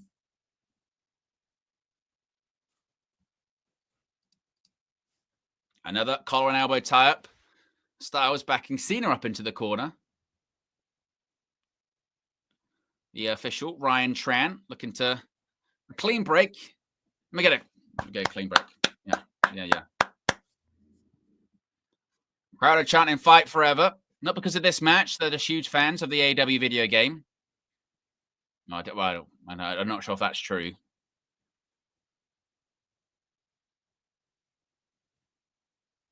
Another clean break. And Cena says, can't see me.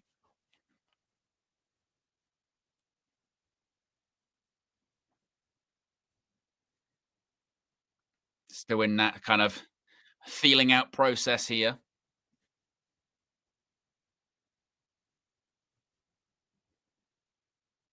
Going for that test of strength. They can't grab. Oh, Cena going for an AA. Styles up on the shoulders. No. Oh, what a forearm. Wow. And there's a clothesline by Styles in the corner. AJ hits the ropes. And look at that. That was a forearm cover. And Cena kicks out at 2. Only 4 Cena appearances left after this. AJ. Oh, there's a splash at the corner. Another snapmare. Hits the ropes. And there's another forearm by AJ Styles. Cover. And kicks out.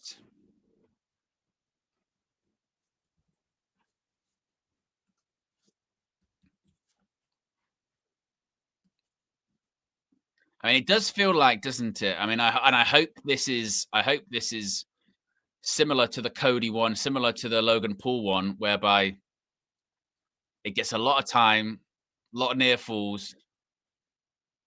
Cena paces it correctly.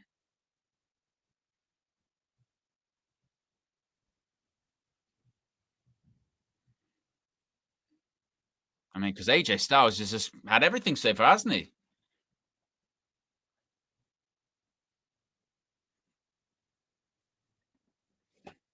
I would also say as well, Yeah, Cena's been very open about obviously his hair transplant. It's a bloody good one, isn't it? I think. Oh, there's a big clothesline by Cena. I think Cena's hair looks great. I mean, this was same guy, wasn't it? That you go back to seeing him at the Rumble. I don't think he'd had it by that point. It wasn't looking great. Now the hair looks very very good on Cena. Styles goes for a clothesline, misses. Shoulder tackle, and there's another by Cena. Oh, he went to do the suplex, but AJ counters. I went for a clothesline. Uh-oh. And then we're going to get a five-knuckle shuffle.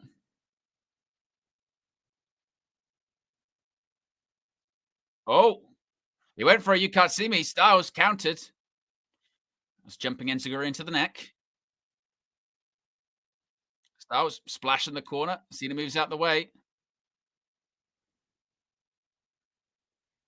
And now maybe it's the time to get the you can't see me.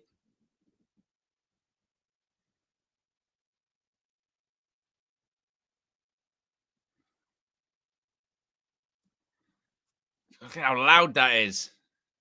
I just remember it was crazy, isn't it? Because you don't know what you've got until you don't have it anymore. Because there was a time where if Cena did the five knuckle shuffle, people would boo the shit out of it. Attitude adjustment. 1, 2.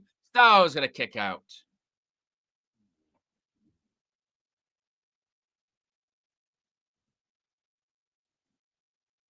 And he got hit with the AA, but Styles got the shoulder up.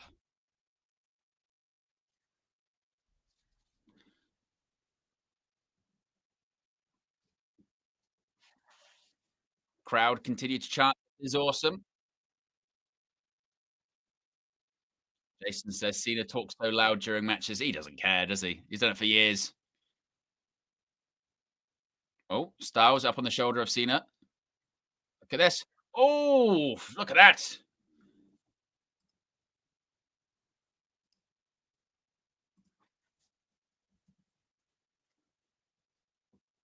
I mean, we've seen Styles hurt himself doing this move a couple of times, didn't he?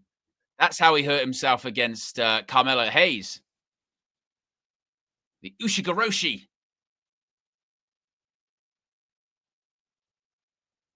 I remember Mauro Ranallo used to always scream that during Adam Cole matches, didn't he? He went for a Styles clash. Oh, well, look at this skull crushing finale! Skull crushing finale! Too. Oh,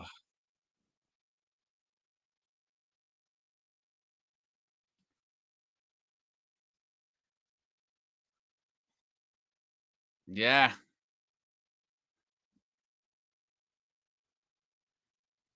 course, John Cena defeated in the main event of WrestleMania 27 by The Miz. The worst WrestleMania ever, by the way. Good grief. Skull crushing finale. Ish.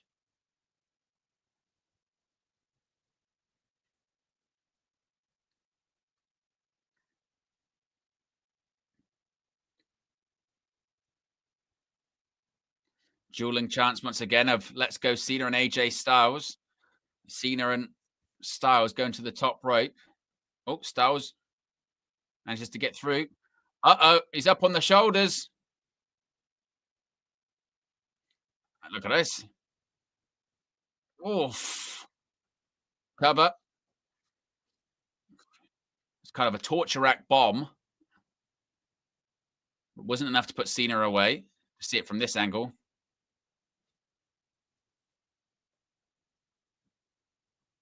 We're 2 likes away from 80 likes. If you haven't already, click the like button and be sure to subscribe.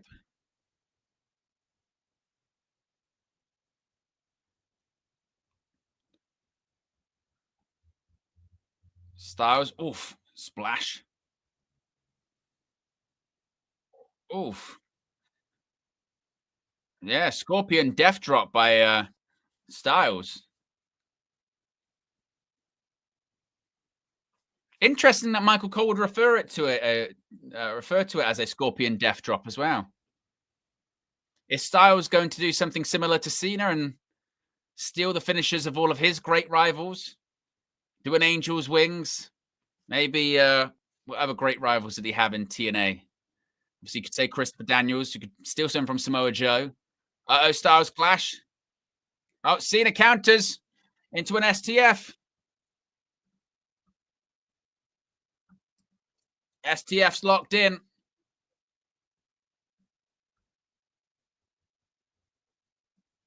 I mean, it's looks like the move. The move looks like shit. I mean, it really does, doesn't it?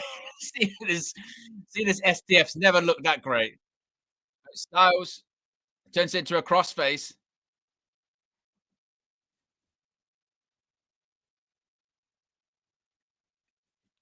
Styles got the crossface locked in. He's trapped the arm, arching back over the nose of Cena.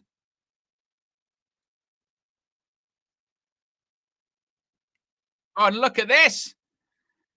It's the accolade. The accolade. Cena shouting out Rusev, of course. They faced off at WrestleMania 2. I was back at WrestleMania 31 for the United States Championship, really the precursor to the John Cena US Championship Open Challenge. Styles. That's a Kikita clutch. I said he would shout Samoa Joe. I said he would do the TNA stuff. It's a Kikita clutch. Shades of Samoa Joe. We are going to see this. We've seen a Scorpion Death Drop, Sting, Kikita clutch, Samoa Joe. Calf crusher. Oh, no. What the hell is this? Walls of Jericho. Walls of Jericho. It's the Walls of Jericho. Crowds chanting Y2J. Oh, no, just gonna fuel the rumors even more, isn't it? That Jericho's coming back to WWE. Could be coming back as soon as next year's Royal Rumble. Going for 8. There you go. There is the calf crusher.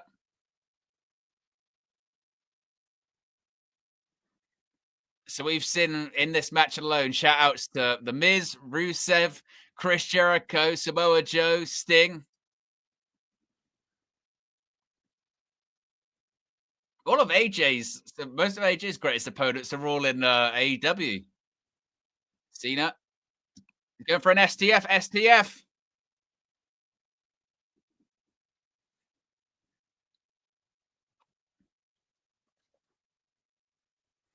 Styles is crawling.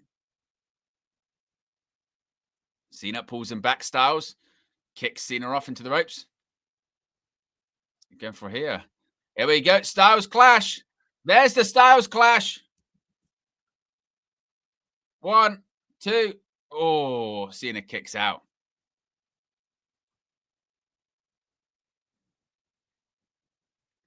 I'm just thinking, who else could AJ shout out? Is AJ going to hit Cena with Hernandez's border toss? Or something like that? Could you imagine? I mean, they both could do Kurt Angle stuff, couldn't they? Of course. I mean, Angle's got the history of John Cena being Cena's debut match in WWE. Styles, arguably his greatest opponent in TNA, is Kurt Angle. I mean, some of the matches they had in TNA are just unbelievable. So angle slams, ankle locks.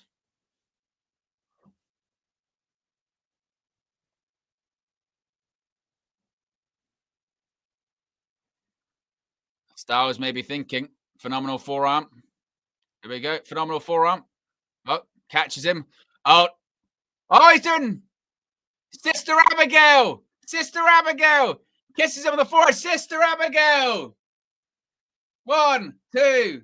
Oh, he kicks out.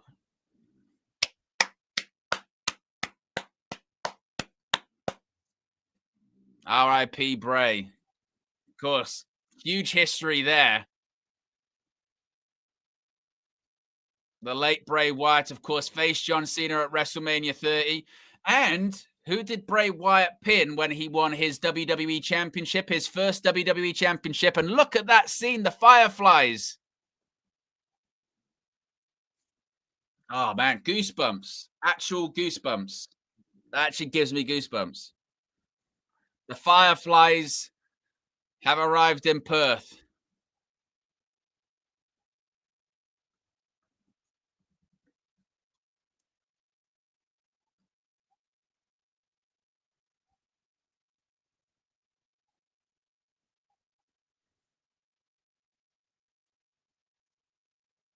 Crowd chants, thank you, Wyatt.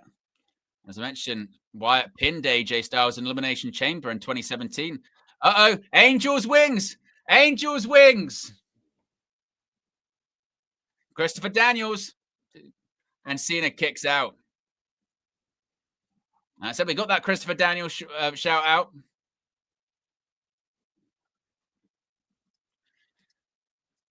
Tanishk says, waiting for the Wade Slam and Gabriel 450 splash. I wonder if we would get a Wasteland or a Winds of Change or a Bull Hammer.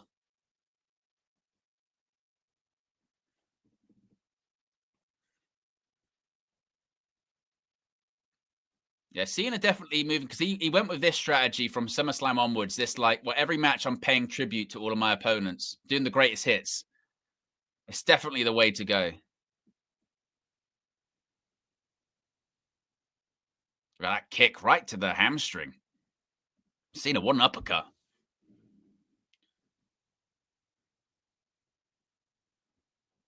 Oh, big right hand.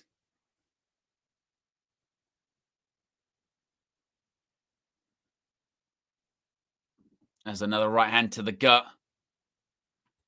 If you haven't already, click the like button. We've got over 90 people watching this. If we can get to 90 likes, it is AJ Styles versus John Cena. We have seen tributes to Bray Wyatt, Christopher Daniels, Samoa Joe, The Miz, Rusev.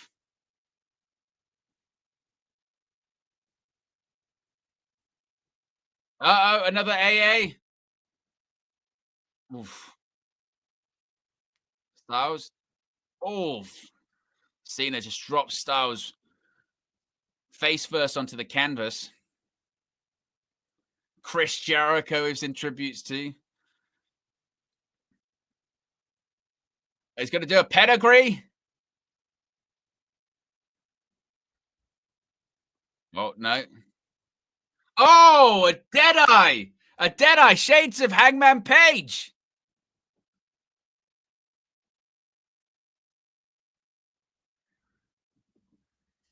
They're chanting holy shit. Maybe they should be chanting cowboy shit. My word.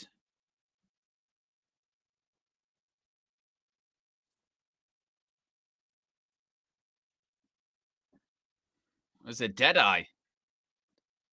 Oh, and Cena kicks out.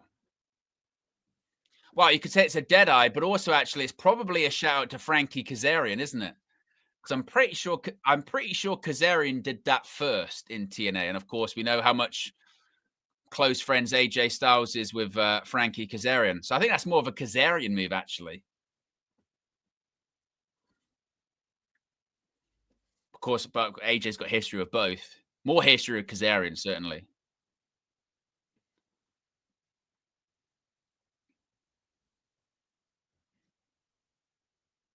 Uh-oh. Oh, we get a Randy Orton. A Randy Orton draping DDT. Oh. Cena with a draping DDT. He wouldn't. He wouldn't do an RKO. He's thinking about it. Look, the crowd's going crazy.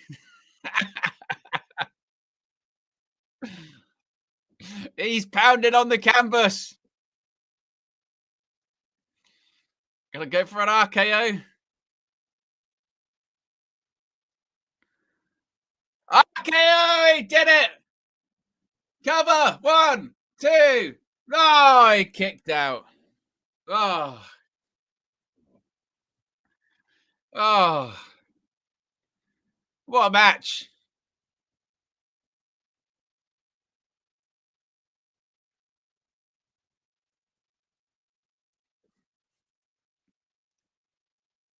Crowd are still chanting, holy shit, look at Cena's face. He knows he's got him.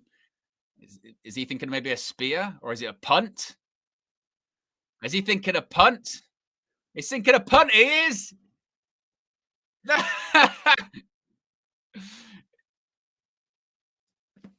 Here we go. Got to go for a punt kick. Oh, Styles moves out the way. Uh-oh. Oh, an AA of his own. One, two. Oh, and he kicks out. Whew.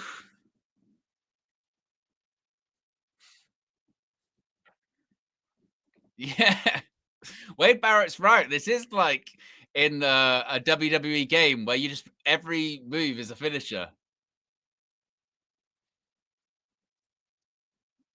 Crowd continued chant fight forever. What a match. It has been pretty amazing, hasn't it?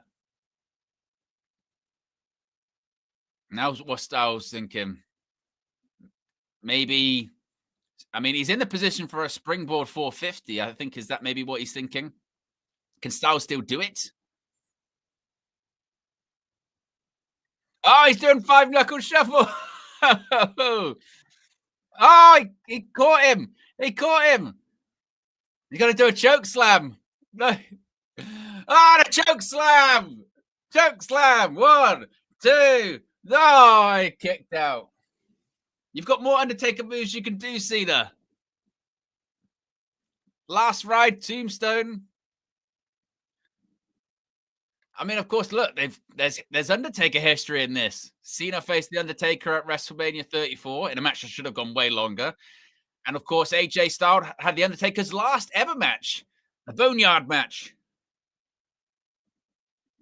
The crowd are chanting 619. If John Cena does a 619, oh my God. Surely there's no way Cena could do a 619.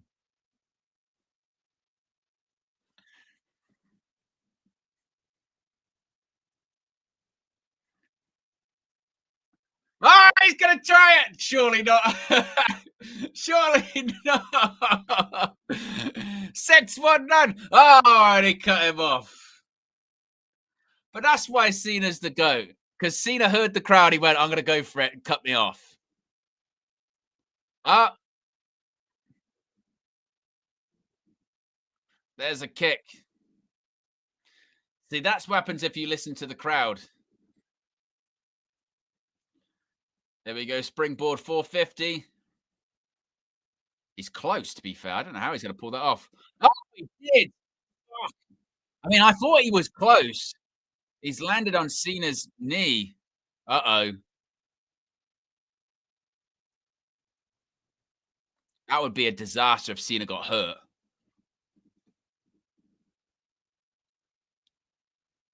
Uh-oh. Cena's holding his leg. Oh, no. Sweet chin music.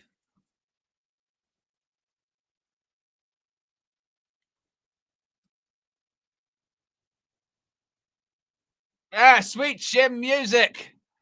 One, two. Oh, and he kicks out.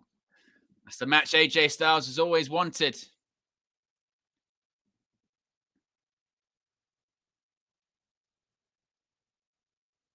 Crowd chants HBK. Oh, this has been a madness, hasn't it? How crazy has this been? You're right. Did they go for an F5?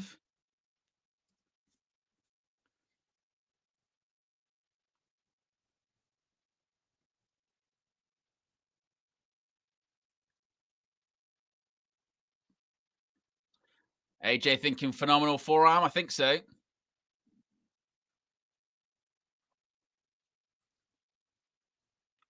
There he is. Phenomenal forearm. Nails it. One, two. Oh, and he kicks out again. What's going to end this match?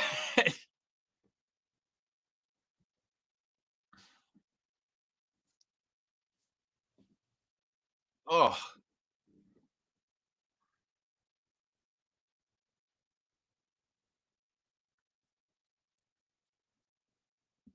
I mean, what more can you do? I mean, I suppose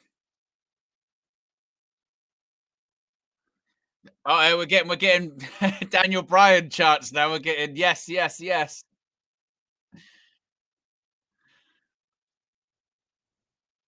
Maybe a running knee. Cena. Oof. Elbows.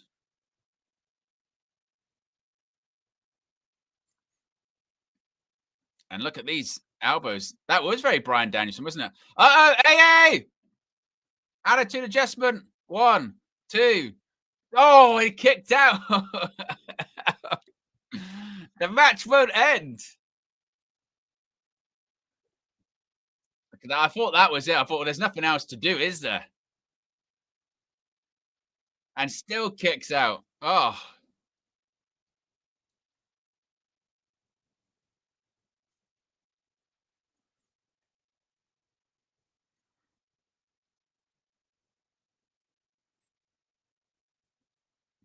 crowd chanting, this is awesome.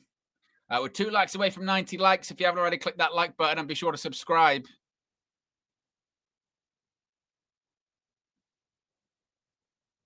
It's unbelievable. Cena getting Styles up on the top rope. Cena, we're going to get Super AA. I think so.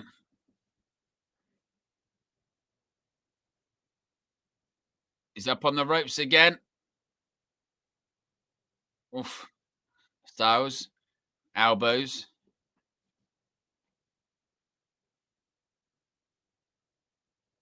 Styles just managing to throw Cena off, and now what's he going here? Oh, he's going to get. I thought I was thinking Canadian Destroyer for a second. He catches him. Again, classic. Big match, John. Oh, he's going to go Tombstone. He is. Tombstone. Tombstone. Pile driver. Oh, my God. And now he gets him up. Another AA. One, two, three. Oh, what a match. What a match. That was what a hell of a match.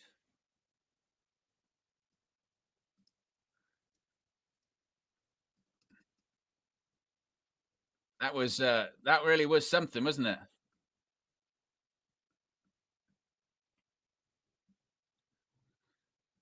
Ugh.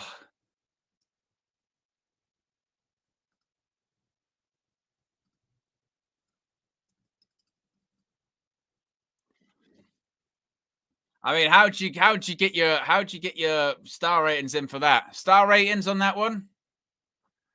Star ratings, it's a 5, isn't it? It's a 5. You got to. How could it not be a 5? How could it not be a 5 star? It's a 5 star.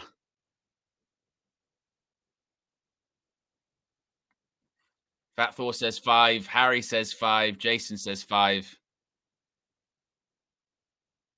It's just fun.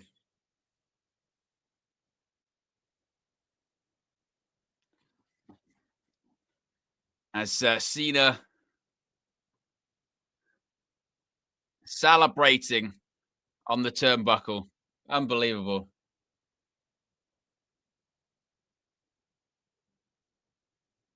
He had everything. RKO. The best spot for me was the when the crowd chanted 619, he went, right, I'm gonna do a drop toe hold. Just cut me off.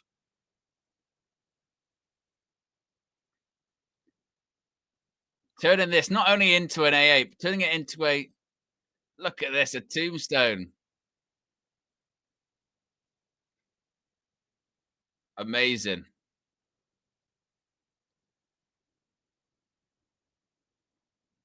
It's another absolute classic.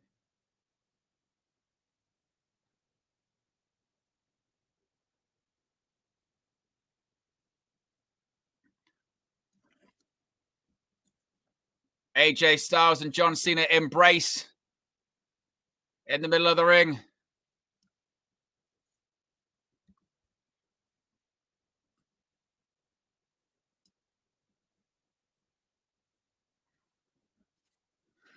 Unbelievable. What a match.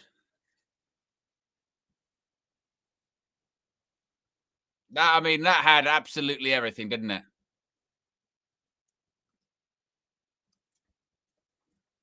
That was very, very, very special. And like I've said many a time, that's what that's that's exactly what the John Cena retirement tour should have been. Not the, not the stupid the heel turn, the stuff with Travis Scott and The Rock and that never led to anything. Just have fun. Just have fun. And well, Fat Thor says it just makes you wonder, doesn't it? It makes you wonder what the Brock thing was about. Maybe they thought maybe that was Cena's way of and Brock of replaying the hits. Like their most famous encounter is that SummerSlam match in 2014, and that's what they were trying to recreate. But if that's what they were going for, I don't think it worked. But that was pretty damn amazing. And Cena, you know, it is crazy as well. For for Cena, all Cena's talk before, for all Cena's talk before, the beginning of the year. This is I don't have that much to give anymore. Physically, I can't do it. Cena's his last 3 or 4 matches, he's been delivering like 5-star classics, hasn't he? He's been doing 5-star against Cody. The match against Logan Paul, I thought was really, really good. Obviously, this one with AJ, that was 5. He's delivered some unbelievable matches his last few.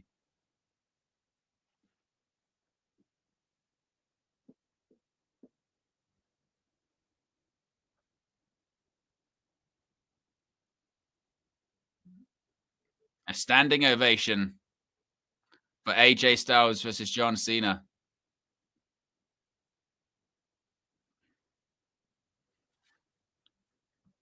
Coming up next, it is Rhea Ripley in action. I mean, how do you even follow that? You don't, basically. you you don't you don't follow that. That's how you do that. But that was just unbelievable. Um, Montana says, Guy giving us all he's got to the very end. Slim says, that was a madness. AJ and Cena stole the show by far. Ive says, gives it a 5-star. Kay says, still glad it happened. They wanted the heel turn. They got it. Now his career is complete. Jason says, this is what the John Cena retirement tour should have been from the start. And add with the Y2Js. Yeah, wow. It's only going to continue that discussion. Not that it really means that much. I mean, we saw AJ Styles shout out Christopher Daniels, Samoa Joe, Frankie Kazarian.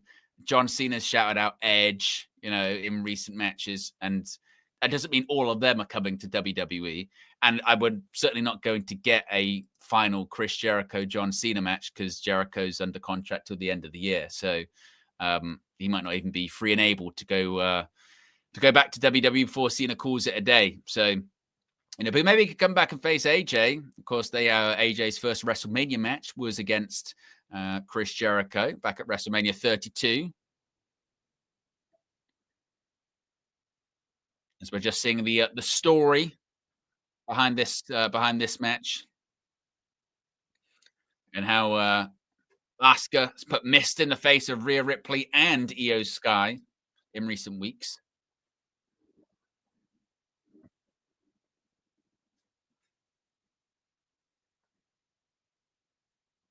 As they're facing the former women's tag team champions in the Kabuki Warriors.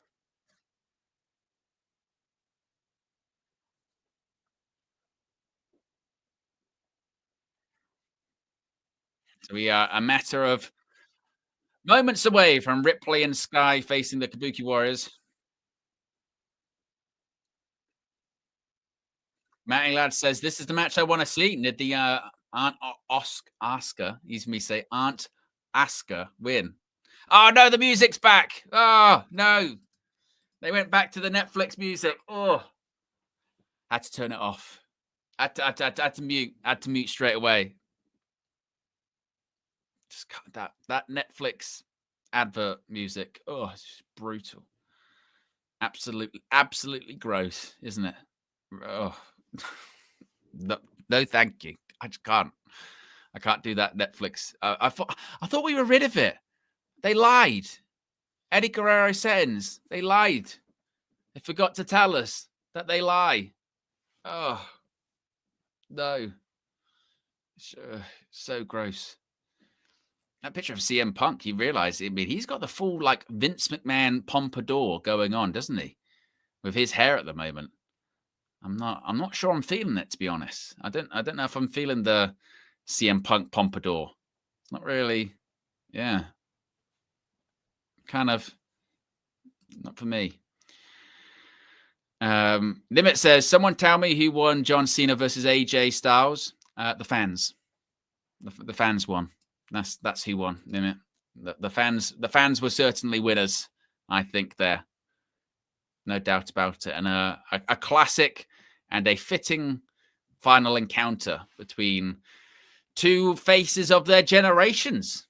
No doubt about that. Cena, the face of WWE, Styles, face of TNA. Classic matches when eventually they were both in WWE, and a perfect picture book ending for their matches and their rivalry in WWE. If that's that's the final AJ Styles and John Cena match of those two facing each other, I'm very content with that being the end. I think they closed the chapter perfectly. How can you not like wrestling, eh? How? I don't understand. I don't understand how you can't. It's bloody good. We'll be back in 38 seconds to be specific. So I have to listen to this shitty music and see slow motion videos of CM Punk walking out and EO Sky doing the EO emote, doing that.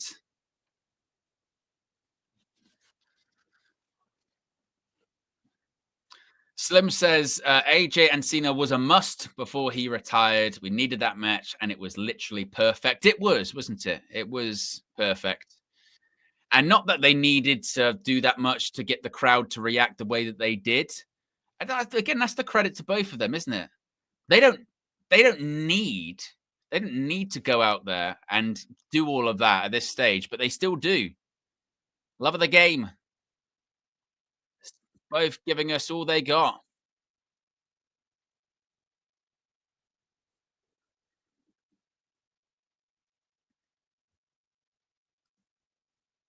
One last match.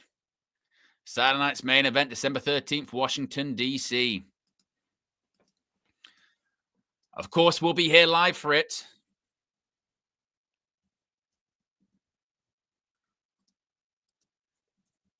Actually, I tell you what, because it's always the way with me. Whenever there's a PLE. I mean, this is rare today that we're doing a PLE. There's no Man United game, so let me see who are Man United playing either on December 13th or on the Sunday. Because usually, my luck, it's staying up late and then Man United are really early the next day. December 13th. Well, as of now, but I think this could change closer to the time. It's a 3:00 kickoff, Man United versus Bournemouth. Which, if that is the case, that's manageable. That's fine. We'll do the United game and then can do Cena's final match later on in the evening, and then sleep for like the whole day on Sunday.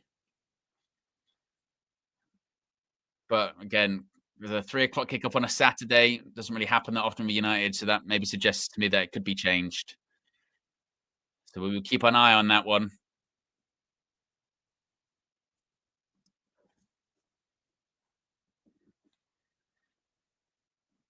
Of course, Raw's in Perth on Monday. Maybe I might do another watch along and post show.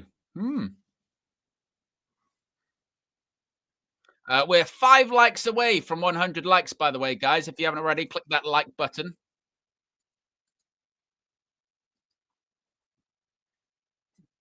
As here come the Kabuki Warriors.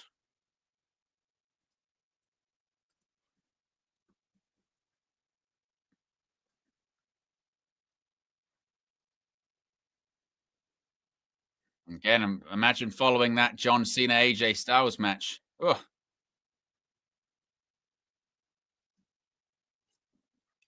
Michael Cole telling the audience that he sweat through his suit in that last match. That's how much Michael Cole was jumping around at ringside.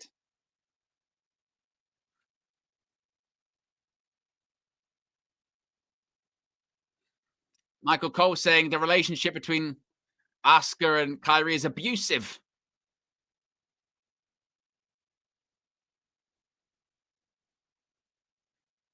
Michael Cole going off on Asuka, isn't he? Crazy Asuka.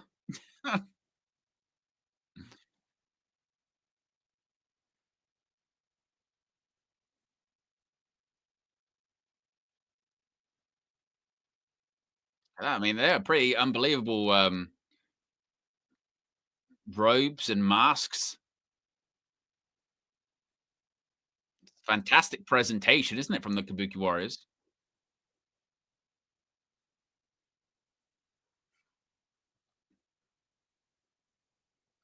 If you haven't already, be sure to subscribe. We're less than 400 subscribers away from 25,000, our goal in 2025.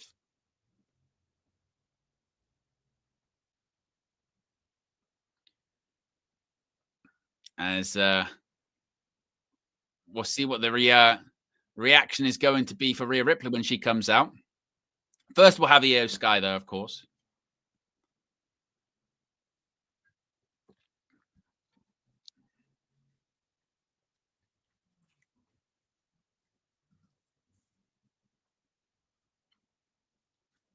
Here comes Io Sky.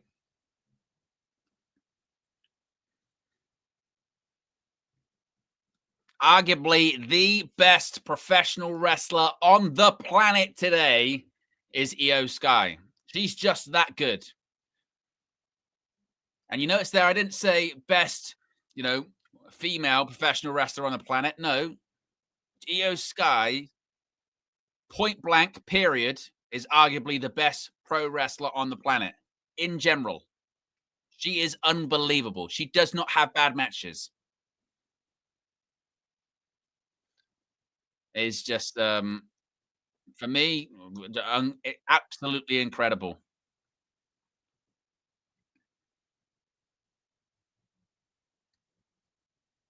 And to think she nearly didn't end up in WWE because of a neck injury.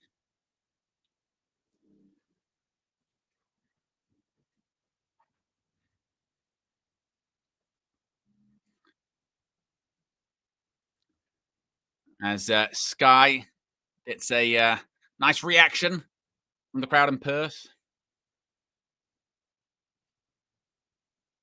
Doing the EO emote.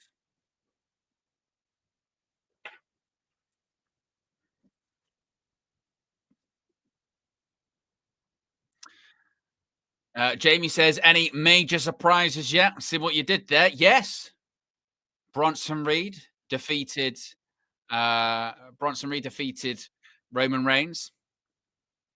Cena and AJ shouted out all kinds of different pro wrestlers.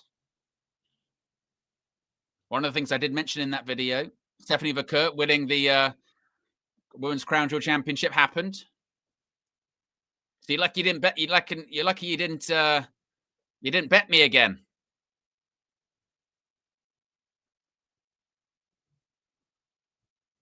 And there is Rhea Bloody Ripley.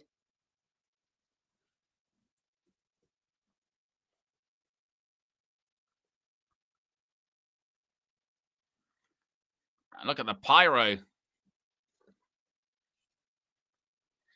They've got the little writing. It says Rio, RHIYO.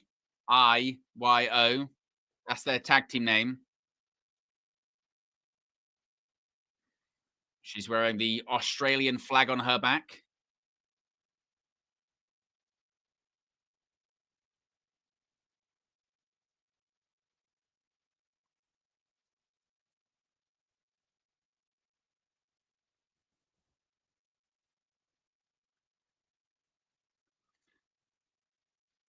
And crowd singing along with her song.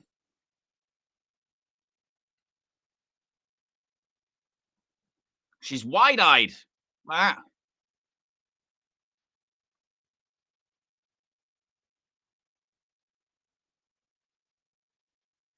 Michael Cole with a Riot City Wrestler shout out.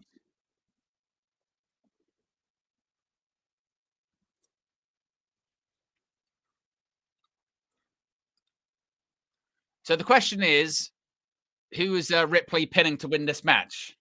I mean, Ripley, she's pinning. The finish of this match, I think, is Rhea Ripley hits the Riptide on probably Kairi Sane, isn't it?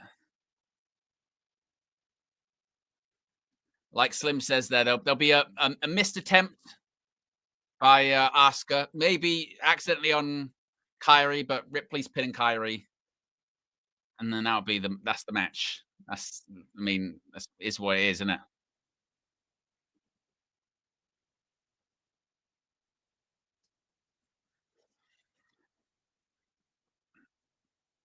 So Ripley and Sky, a very lengthy history there.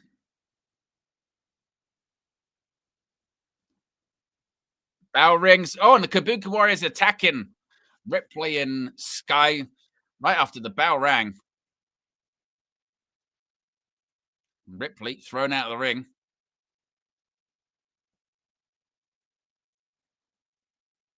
Oh, Sky goes for a kick caught by Kairi Sane. Oh, and look at that big right hand. Asuka going for a kick. Oh, big drop kick by Rhea Ripley. Now Ripley going after Asuka in the corner. Well, Kyrie's going made for all those head scissors, sort of springing off the ropes. And Io Sky step up kick. Ripley on the apron on the other side. Oh, wow. And Asuka just sent Ripley right into the ring post. Uh-oh. Asuka and Io Sky.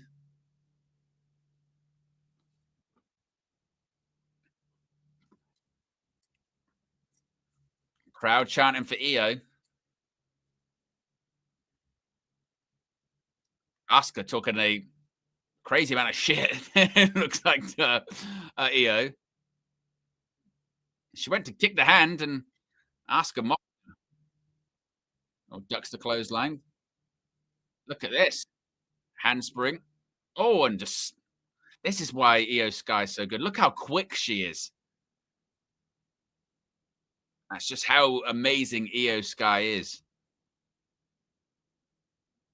Oof. Ducks the right hand. Oh, she went for a drop toe hold, Asuka, and Io keeps that from happening.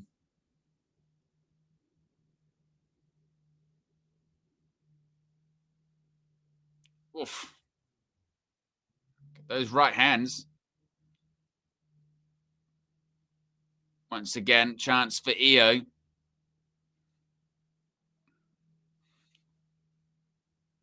Oh, look at that big forearm. And again, headbutts now from Io. Hits the ropes. Oh, and there's a big elbow by Asuka. Oh, drop kick by Io Sky. Sends Asuka actually into the ropes. Sky just, oof.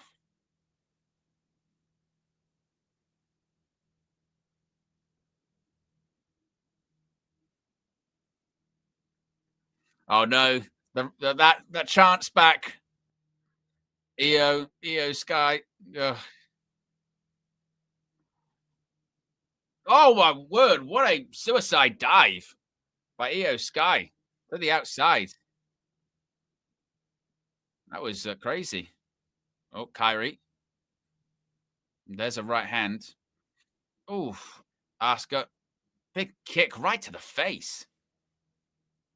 I was thinking that, Matty lad. I was thinking that like Kyrie Sane and Rhea Ripley, they were gone for a while, wouldn't they? That like sequence with Asuka and Io, it was really good. But I in the back of my mind, I did start going, this is going on for a while. This is going on for a little bit longer than I thought.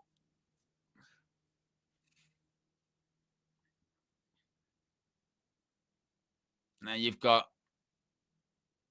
Kyrie and Asuka and Io down on the outside. I did, yeah. I thought it was they were taking a while. Count of six by Jessica Carr. Seven, eight. Io dives back in the ring.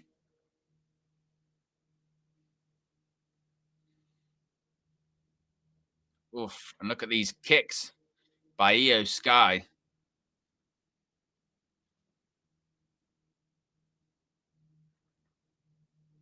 Sky is in trouble as Asuka's tagged in Kairi Sane. And there's a big boot to Sky's face by Sane.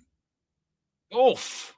And now hanging down is an illegal hold. It's using the ropes for leverage, so the referee gives the count.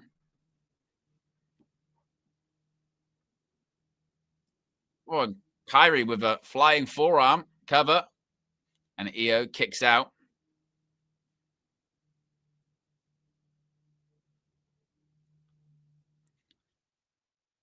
And Kairi gets Io up against the ropes. Oh, and there's that chop right across the chest. And another one. Oof.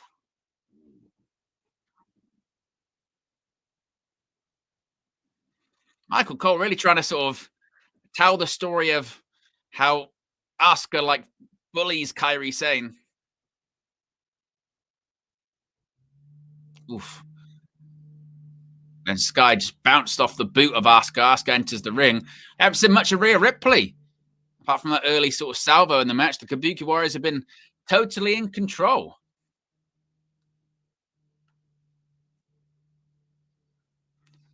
Certainly, I think the plan is to have a very, very, very, very, very hot tag, isn't there, when Ripley eventually does get tagged in.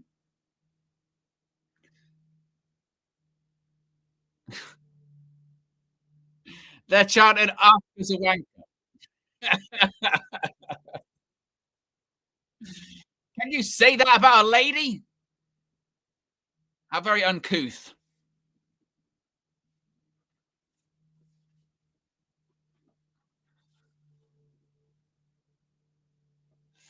We're 5 likes away from 100 likes. If you haven't already, click the like button and be sure to subscribe. Got to respect Asuka. As Matty Lad says, now they just need to respect Aunt Asuka. Yeah, wow. Can't be saying those words about her. She'll miss every single one of you individually. You have to wait for it. She'll literally be walking around going, next one, next one, next one. All 13,000 there. Look at those right hands by Io Sky. But look at that forearm right to the back of the head.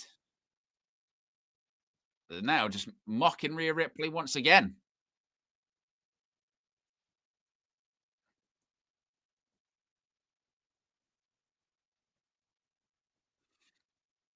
Sky rolls through. Kairi Sane tags herself in. And Kairi Sane prevents Io Sky from making the tag.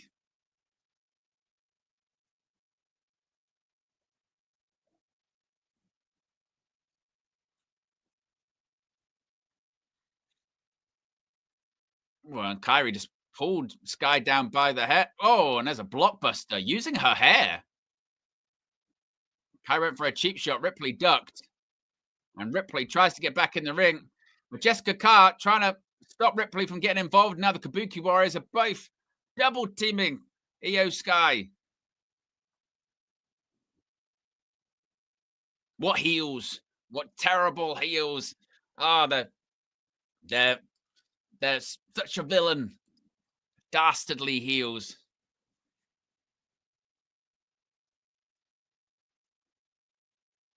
Oof. I tell you what, in this match in particular, Asuka is coming across as such like a ring general, isn't she? You know what I mean? Like she is just totally composed, totally comfortable. Oh, spinning back fist. Everything looks snug from Asuka.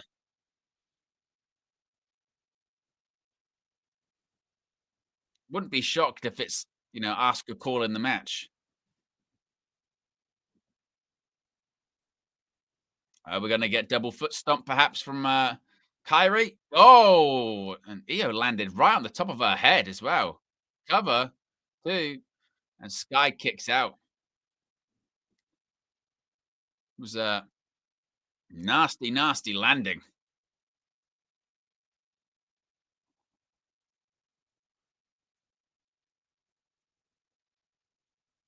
It tags herself in.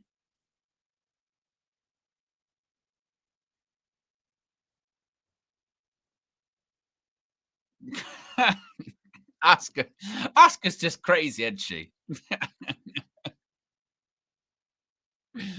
Going up to Rhea Ripley, just going, woo!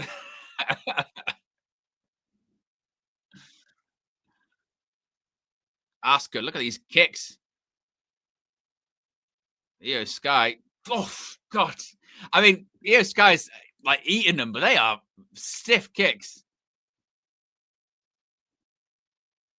Io Sky, or maybe Io Sky's firing up. Slap to the face, does nothing. I think Asuka likes it. There's another one. Oh, what a slap. Oh my God, she's slapping the shit out of her. Oh,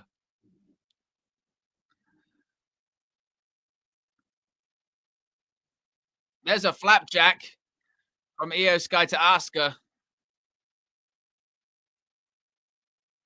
Is this going to be the moment?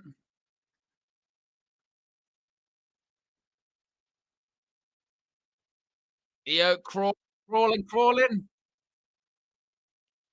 And there's the hot tag. In comes Rhea Ripley.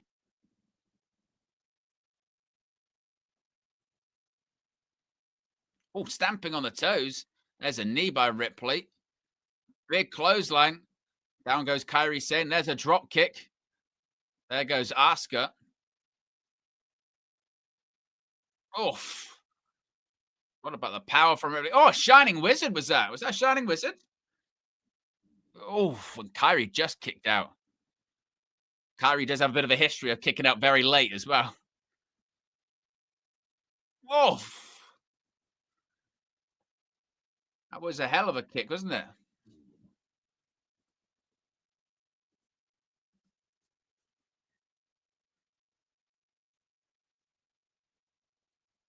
Spinning back fist.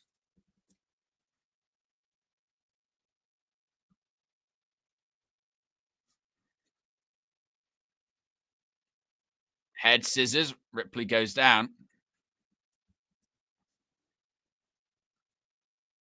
Oh, look at that big forearm against the bottom rope. In comes Asuka. Asuka. Oh, there is a Shining Wizard. Cover. Ripley kicks out.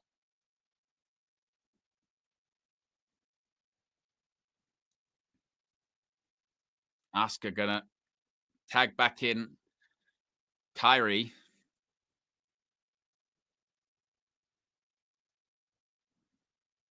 Clothesline by Ripley. Kyrie jumps over, rolls through. Oh,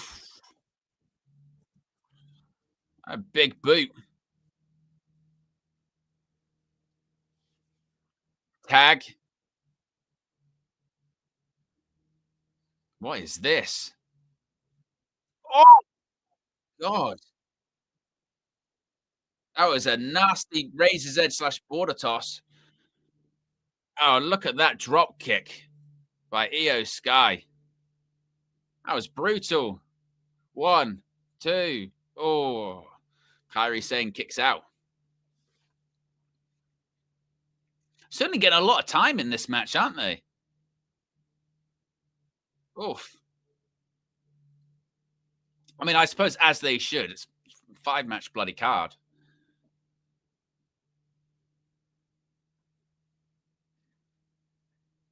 Now, Io. What are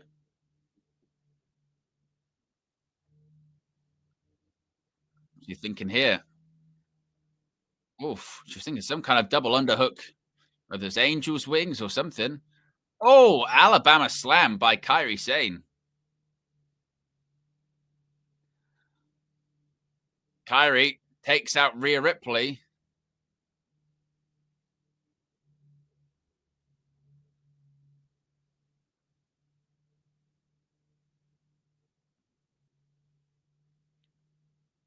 Oh, look at that deep arm drag. Now Sky maybe thinking moonsault over the moonsault, perhaps. Oof. Asuka tried to get involved. Oh, wow. Sent her head right into the top of the ring post.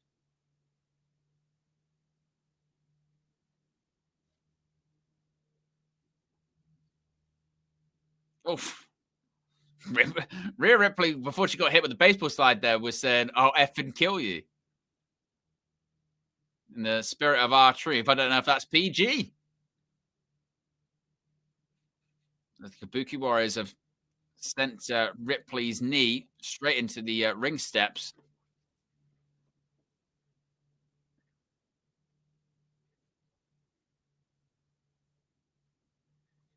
Oh, moonsault takes out both the Kabuki Warriors. Unbelievable.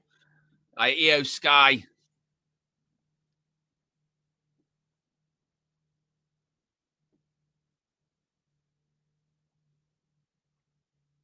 Oh, no, not the chant.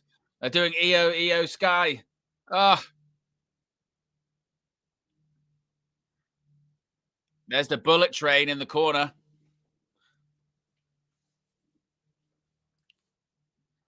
Now she's thinking over the moonsault, perhaps.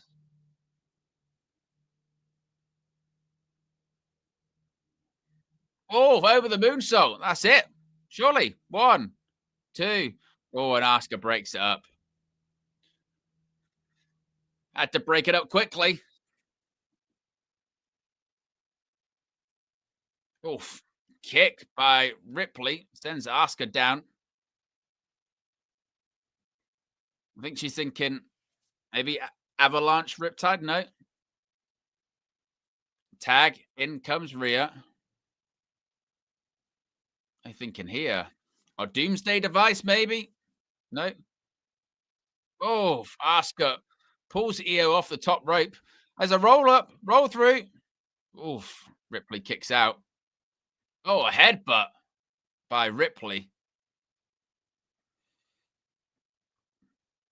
Rhea thinking Riptide. No. Kyrie. Asuka. She's the legal person. Oh, spinning back face. Oof. Another kick.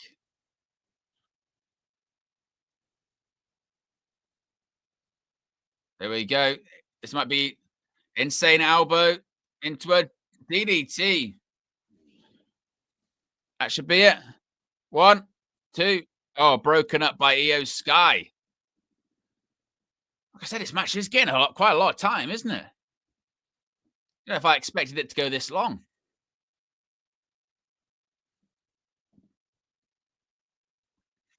Maybe it's one of those ones where, like, Cena AJ goes long and they go, look, sorry, guys, you're going to have to cut your time. And they're going, like, I'm not cutting time. Drop kick by Io Sky.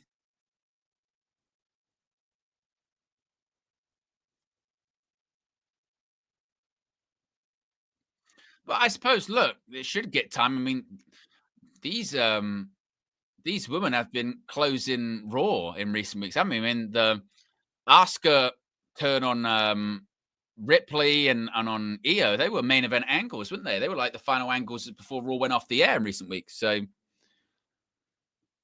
I suppose they deserve the time that they're getting.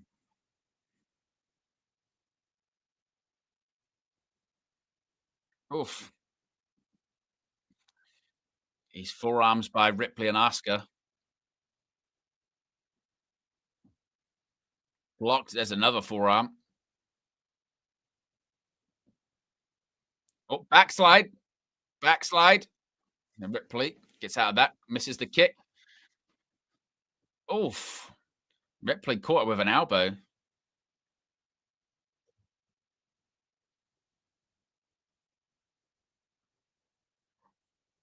Oh, wow. Like a reverse Alabama slam into the top turnbuckle. Ripley, maybe she's thinking avalanche riptide.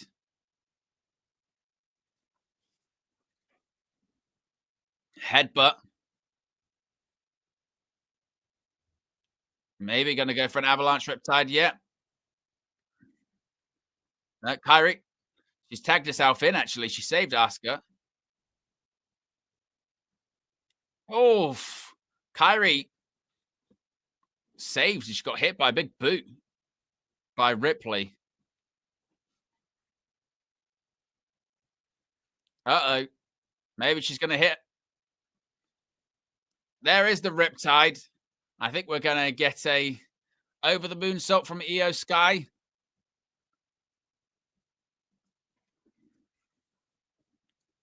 Over the moonsault. Oh, it's unbelievable, isn't it? 1, 2, and that will be all they wrote. Get your star ratings in for that one. I'd probably give it, I don't know, 3.5 maybe? 3.5, 3.75, something like that.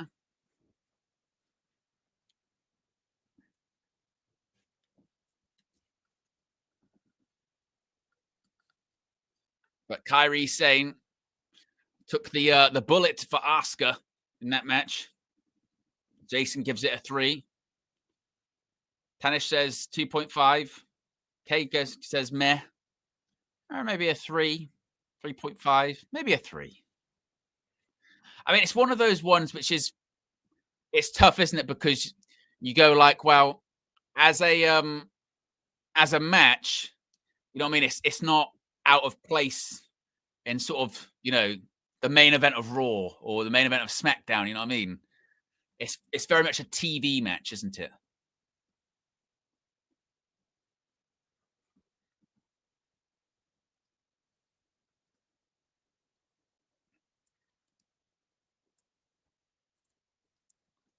We're getting an Intercontinental Championship match on Raw on Monday.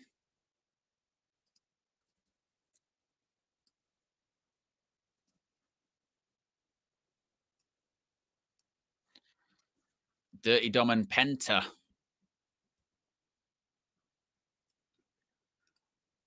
And also, what is it? It's Bailey and Lyra versus Roxanne and Raquel. If you are just joining us, we've got one more match to go. The main event for the men's Crown Jewel Championship. The undisputed WWE Champion, Cody Rhodes, facing off against the WWE World Heavyweight Champion, Seth Rollins. We're 2 likes away from 100 likes. We've got over 80 people watching, close to 90 people watching, and we're 2 likes away from 100. So if you haven't already, click that like button, and also be sure to subscribe. Really appreciate everyone that's tuned in and got involved in the chat. Sent your super chats in, your members chats as well.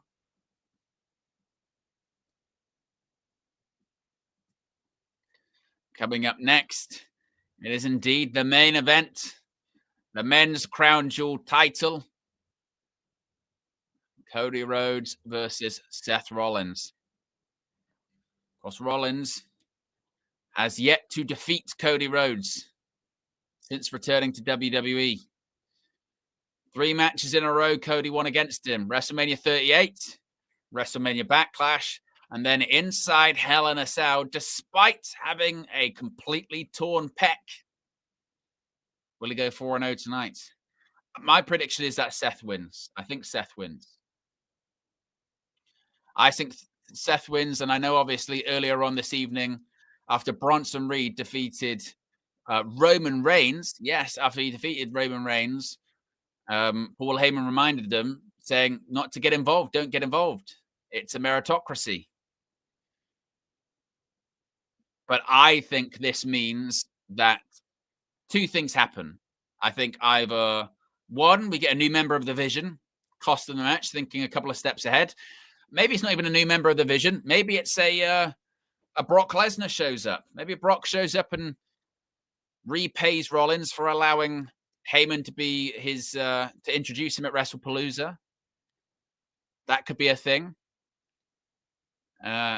Or, of course, Randy Orton turns on Cody Rhodes and cost him the match.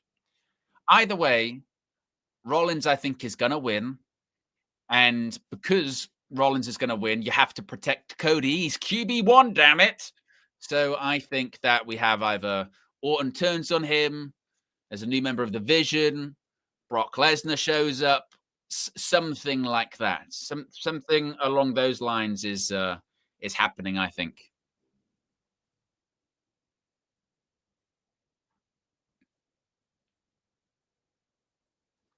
I mean, and also as well, I think WWE, I think they're so in danger of over pushing Cody. I'm surprised that he hasn't started to get those kind of like negative reactions he was getting in AEW and like, Cena would get in the mid 2000s. Cause I don't know. He won the Crown Jewel Championship last year and doesn't really do that many jobs, does he? So I'm like, oh.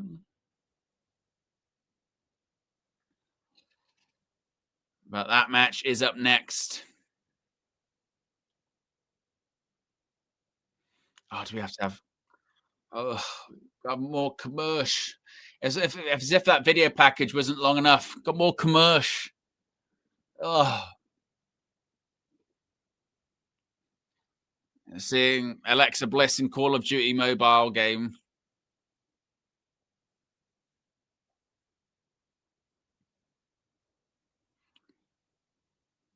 The Undertaker's there in Call of Duty mobile. Ugh. Oh, they've got the Netflix music. 3.5 minutes. I mean, it is kind of bullshit, isn't it? A premium live event. The key word there, premium. You are paying a premium to watch it. This is a premium live event. You are paying a premium and you still have to get not only bombarded with adverts whilst you're watching the match. I mean, you've got logos on everything, Slim Jim tables and this, that, and the other. But you've also got actual ad breaks during the premium live event. Ugh. So gross, isn't it? Rahul says, Owen, did you play Call of Duty? When I was younger, yes. I played, like I think everyone on the planet, I played the first Modern Warfare, Rust and all that. Is it called Rust? Or was that on the next Modern War? Whatever. I played the first one on 360. Played, what was it? World at War. Pipeline, that's it. Was it? Call of Duty Modern Warfare.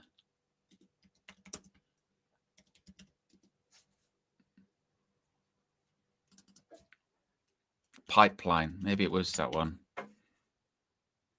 No, I'm not thinking of that one. I'm thinking of another one. I'm thinking of, what was it called?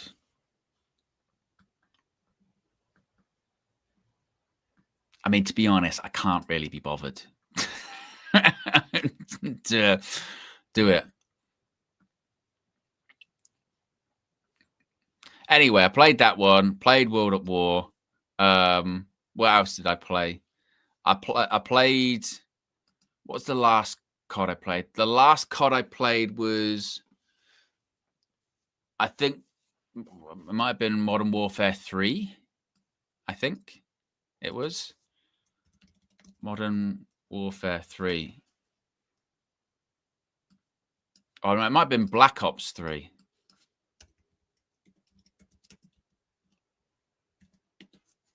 Yeah, it was.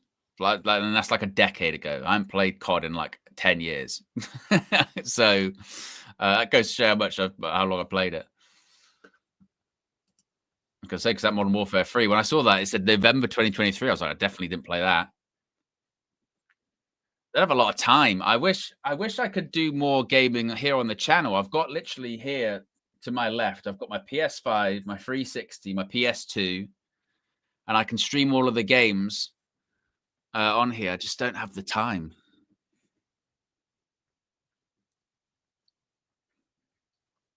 As we're going to be back from commercial in 30 seconds.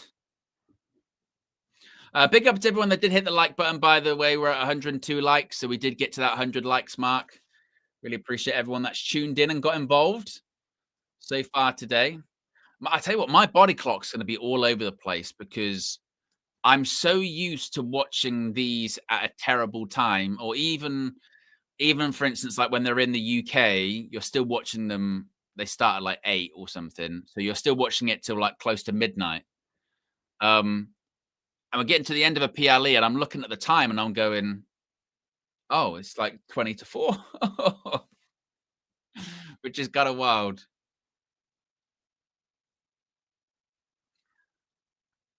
We're gonna play war games. That's taking place in San Diego at Petco Park in November, of course. We will be doing a watch along and a post show.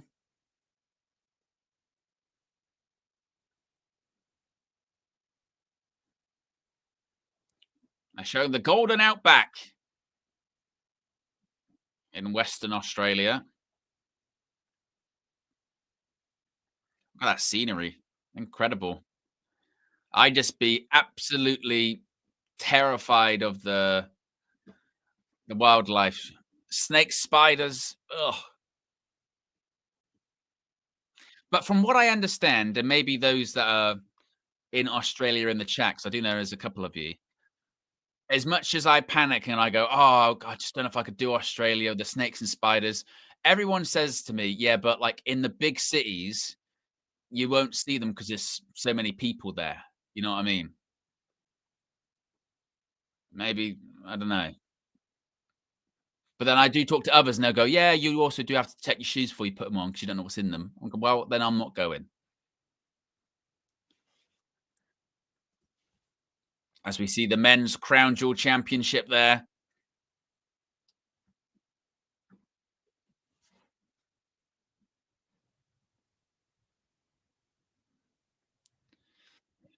And Seth Rollins makes the entrance first.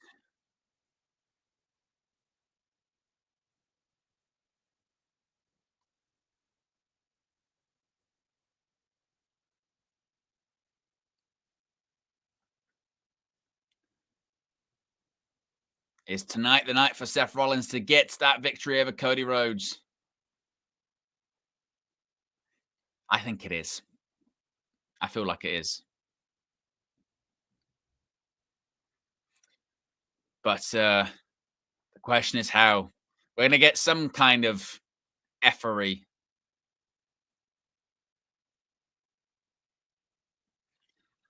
I mean, maybe it's me, right? And look, he's had a lot of knee injuries throughout his career. But just like, look at the way Seth Rollins actually walks. Seth Rollins can barely walk, man. Maybe he's just really in character there, and that's just me. But I mean, he's had obviously that knee injury that ended his WWE Championship reign in 2015. He had a knee injury just before his WrestleMania match against Triple H in 2017. When else? He had a knee injury throughout the time that he was World Heavyweight Champion back in 2023, 2024. He was out for ages after the knee issue in 2024. He couldn't even walk at WrestleMania, could he? When he was competing, like he's had both of his knees are kind of a mess. You can see it. To be fair, it's incredible he's still going at the level that he is.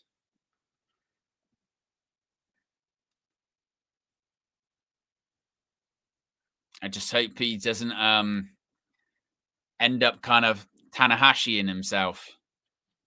Like if you've seen Hiroshi Tanahashi try and wrestle the last 2 or 3 years, I mean he genuinely can barely walk. He definitely needs both of his knees replaced.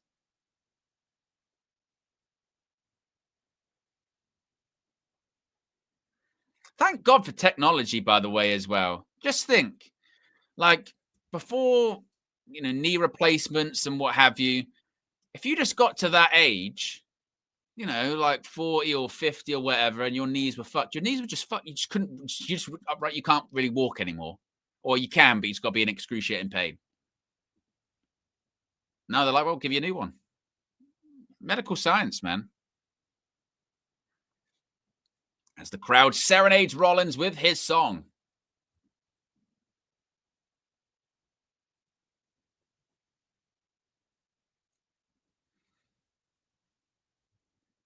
I did see something about how lots of superstars were asking for their old music back and they were getting it.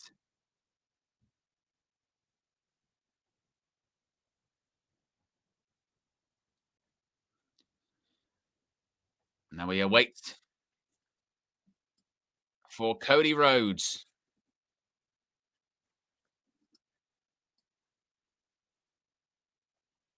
the American Nightmare himself.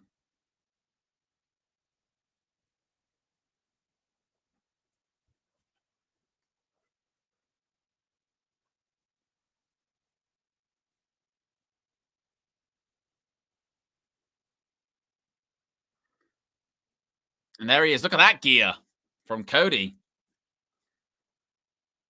That is very, very American Nightmare.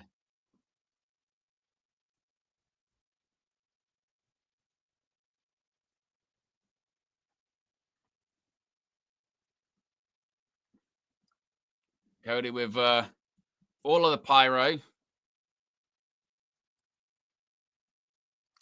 It's that gear reminds me of someone, and I can't put my finger on who that reminds me of. Maybe it'll come back to me at some point.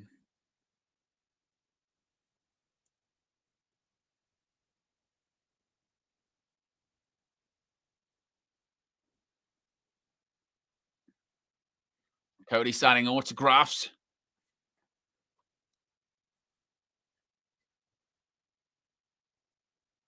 Yeah, maybe it is United Love. Maybe it is a bit it is a bit Sting-ish, isn't it?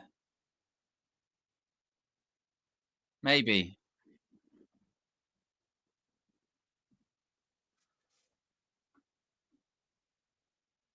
And more pyro for the American Nightmare.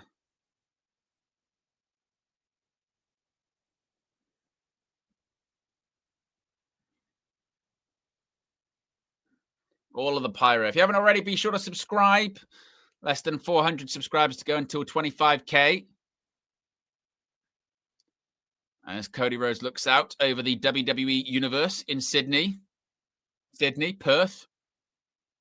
It's not even late, Owen.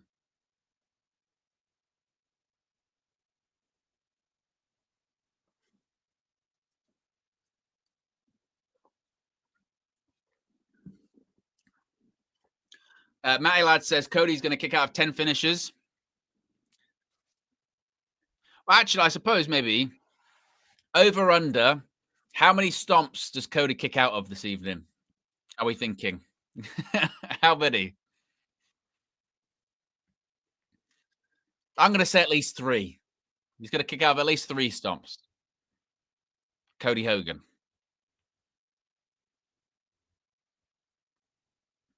He's the world heavyweight champion. Seth Rollins. S&M says 4. 4. He's going with 4 stomps. Interesting. Cody Rhodes' opponent, Seth Rollins. Slim says over 3.5.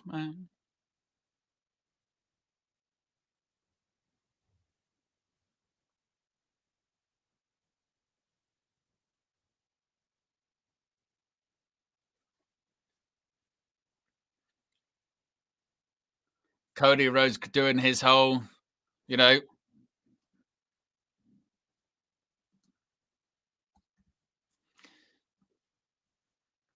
Maybe it's just me, yeah.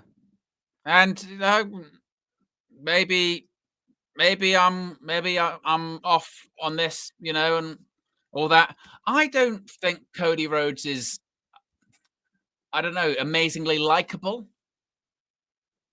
Maybe it's something to do with, just never really being big on, the franchise player or what have you. I just think it's a bit, I don't know, too corporate. not authentic. I don't know what the right word is. It's just a bit like I don't know. I remember back in the day that if someone came out dressed in a suit and what have you, then you'd be like, "How am I cheering for this guy that's wearing, hundreds of dollars, $1,000 suits? That doesn't feel very babyface." You know what I mean? I don't know.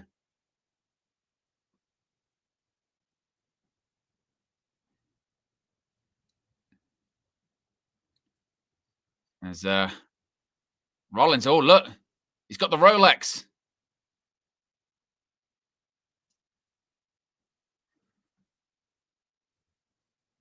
He's got the Rolex,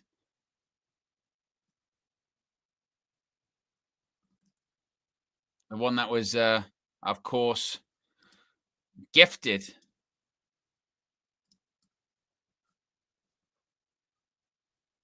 and he's wearing polka dots. Yeah, look at that gear. Mm.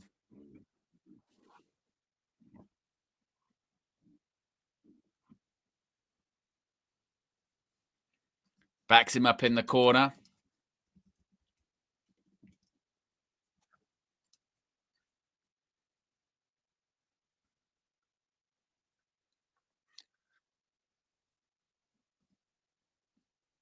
You're already getting the chant. Oh,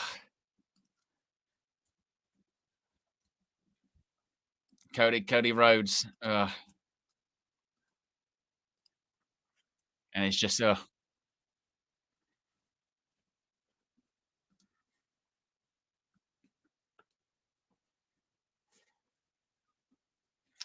Slim says, "Nah, he is man. They do love him. Not gonna lie. I've seen stadiums full of Cody fans. His entrance, etc., is very likable. I don't doubt that he look. Cody's very popular. He sells a ton of merchandise, and crowds really like his entrance. However, I just say for me, I just I don't know. It just that character doesn't really resonate with me. Maybe,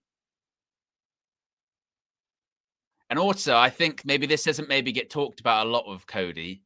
I think he is a political animal, I think, backstage.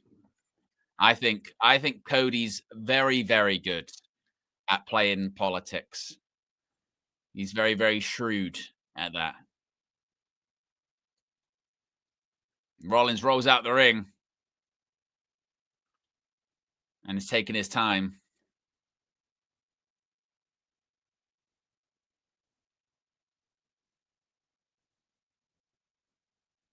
Crowder all over Rollins.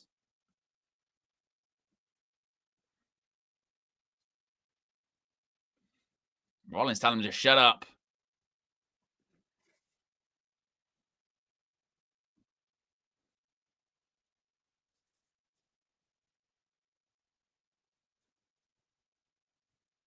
Cody telling the crowd to calm down now. He's saying to start up again.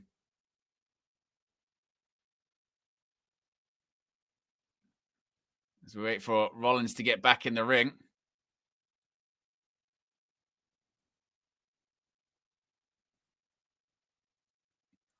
Rollins keeps saying, "You think you're better than me?"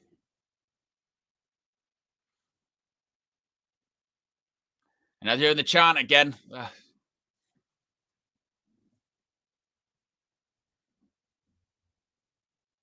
Rollins right in the face of Cody Rhodes.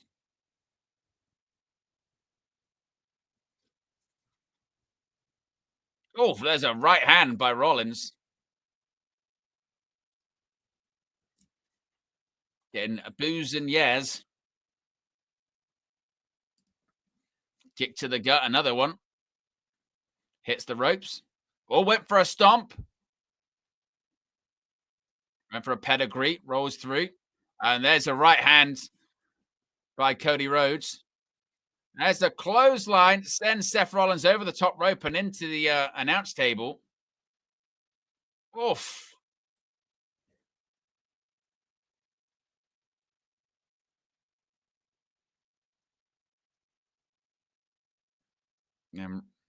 Rollins cutting a very frustrated figure at ringside, to say the least.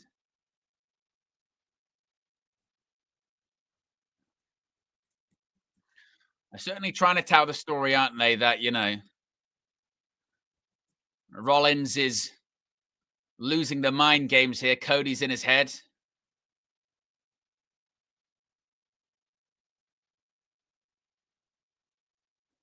Rollins now.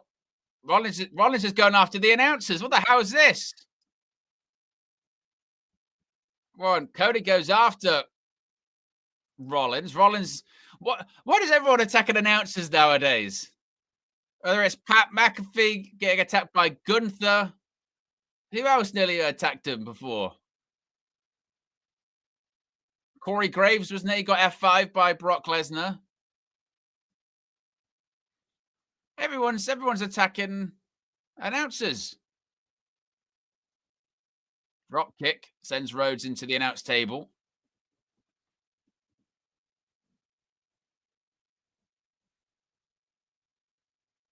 And Rollins hangs. Prime pushed over, gets one of the biggest pops of the night.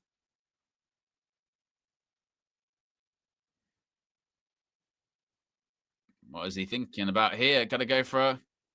Oh, look at that. Double stomp right across the shoulders.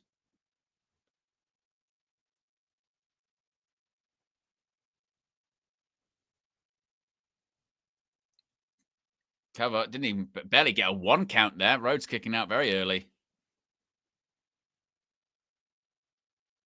There's a back suplex. Cover. Oof.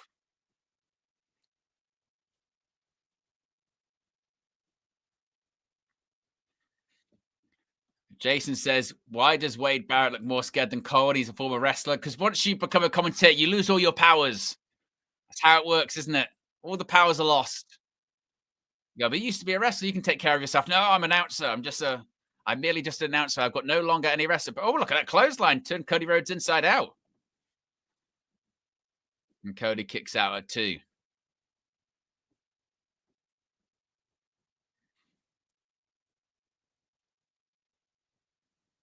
Now maybe Rollins is getting back in control.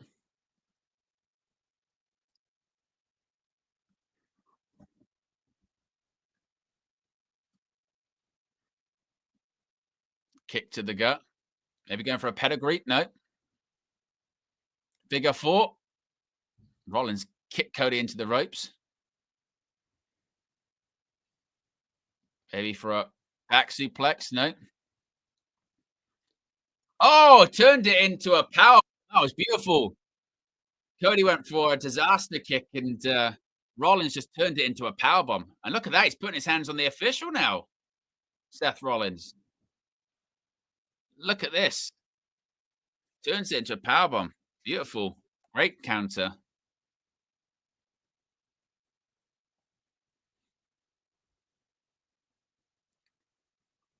Once again, the crowd's all over Cody Rhodes. They're all over Seth Rollins. Freudian slip.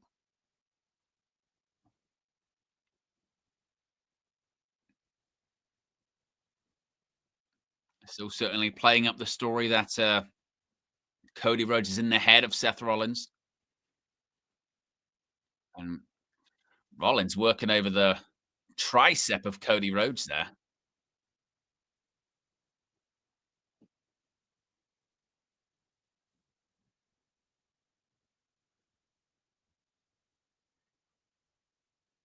Now Rollins. Oof. Once again, working over the sort of elbow joint of Cody Rhodes.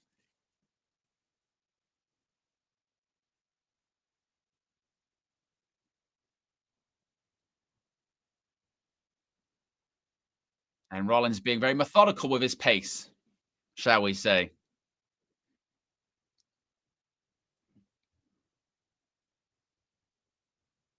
Rollins, oh, straight right hand, right to the head of Cody Rhodes. And now a shot to the just to the kidney.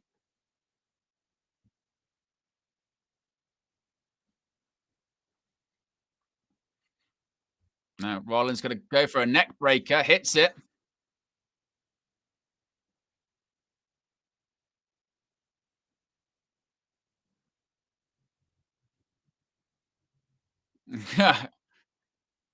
And Seth Rollins saying, "Who's a wanker now?" Wade Barrett says, "I should have said that thing on SmackDown." Yes, should have said it. Crowd are chanting, "We want Barrett."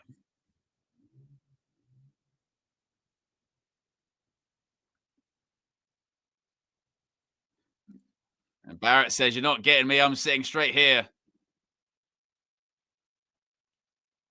Right hand by Rhodes. Oh, that dragon screw by Seth Rollins. Cody's really selling that knee.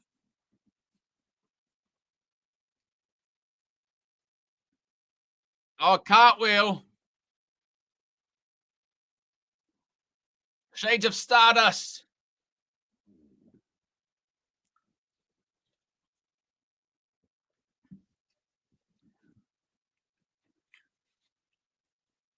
I wonder if one day, for one match, Rhodes would revisit the gimmick he hated so much. I doubt it.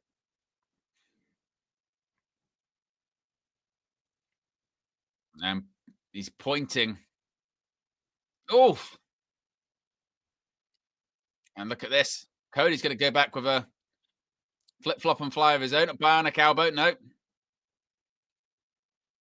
Figure four. Yep, he locks in. Figure four leg lock.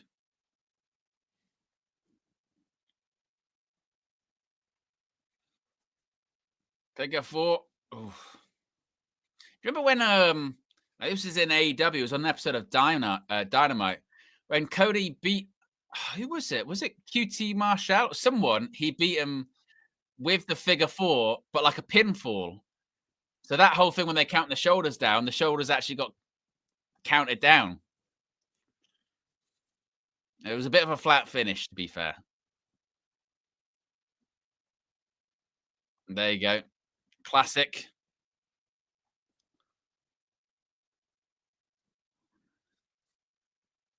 Rollins saying that I'm going to beat your ass just like Flair beat your daddies. Rhodes try to roll over, and the leverage changes. Classic pro wrestling. And Rollins grabs the bottom rope.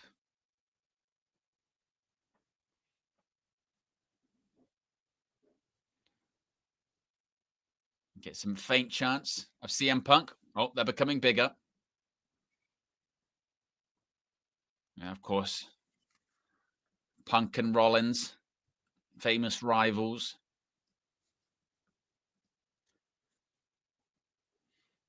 Oh, there's a forearm by Cody.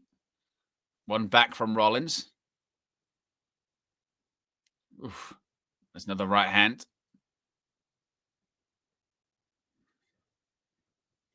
Rollins doing his best to try and stay on the apron. Nope, still holding on. Oh, and hangs up Cody Rhodes over the top rope. Oh, there's a kick by Cody. Oh, and maybe he's thinking vertebraker. Oh, this is a dangerous move as well. Very, very dangerous move. He is thinking vertebraker. Oh, this move's terrifying. I don't like it because just. Oh, God.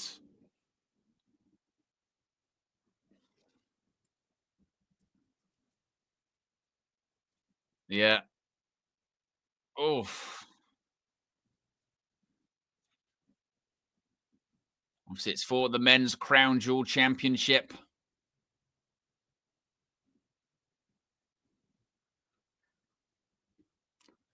Rollins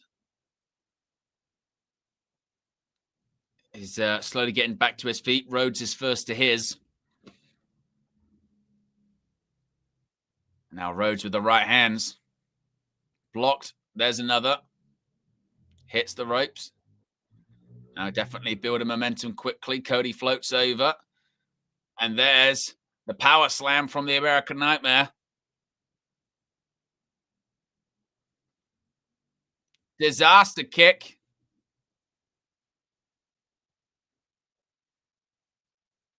Oof. Are we going to get a bionic elbow? There is a bionic elbow. Rollins to the outside. Hits the ropes, and there's the dive. Oof. Rollins goes into the barricade.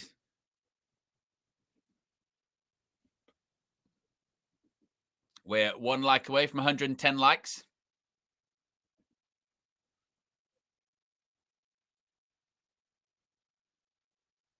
Cody with a bit of a limp.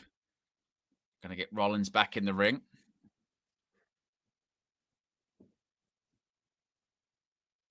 Oh, there's a Cody cutter. 2. Oh, he kicks out.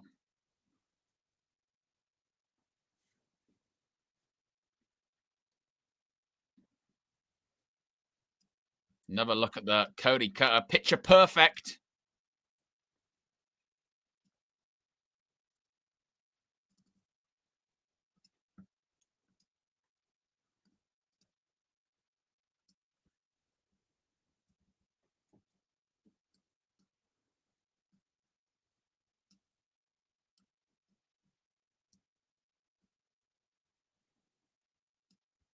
Looking for Crossroads to put Seth away. 2. Oof.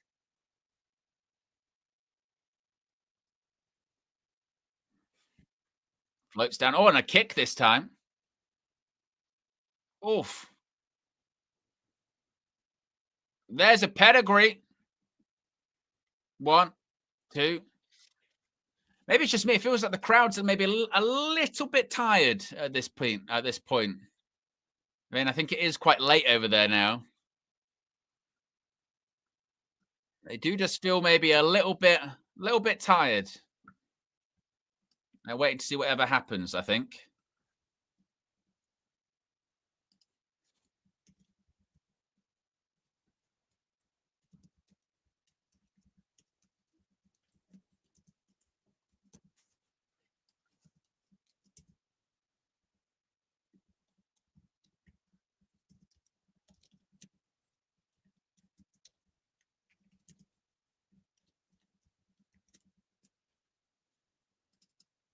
Uh-oh, we're going to get a Crossroads. Uh-oh. Crossroads of his own. I'm not sure that was the best looking Crossroads by Seth Rollins. Oh, and he kicks out.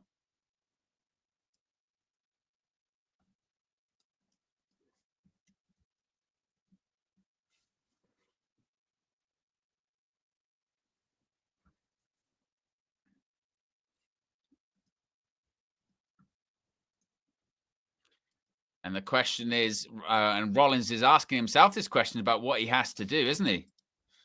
And what do I have to do to win this match? What do I have to do to actually finally defeat Cody Rhodes? Again, they're very much playing up the possibility that maybe he can't.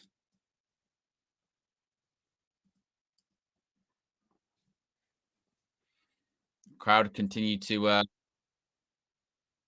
sing the song of Seth Rollins.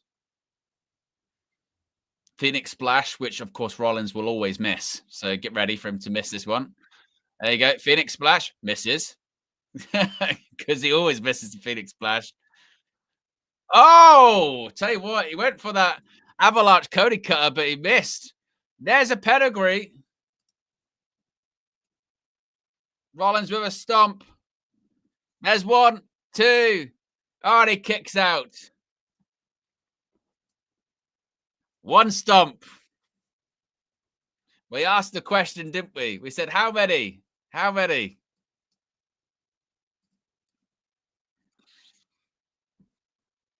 The over-under was out there. Crowd charts, this is awesome.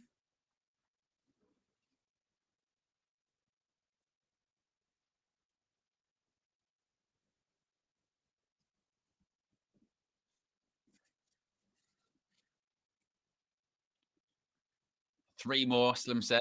4, Matty says.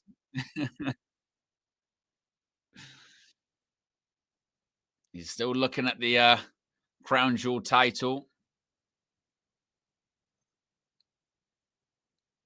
What is he looking at? What's he thinking?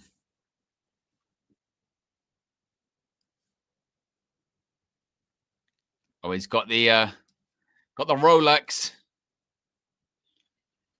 We're obsessed with items, aren't we? Whether it's the bracelet with McIntyre and Punk, the watch with Rollins and Cody. It's always an item, isn't it?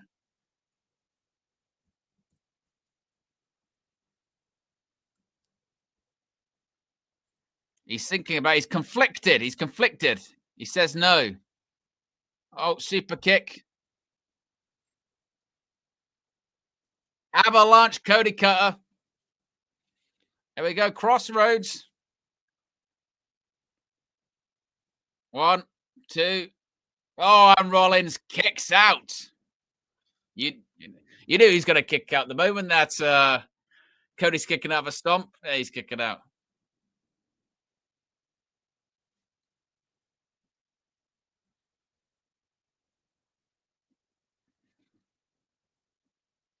Yeah, crowd does feel very tired. You can tell when a crowd's kind of just sort of, I say, waiting for it to end, but they're kind of conscious of, like, it's late. We've been here a while. I am enjoying the effort. I'm enjoying, but just if you could wrap it up, that would be lovely. You can feel it's kind of at that point, I think.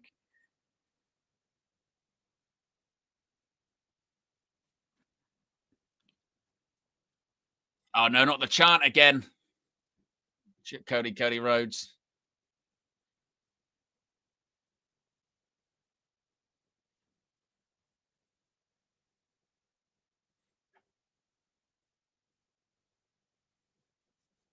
And now Rollins with the stomps to the gut.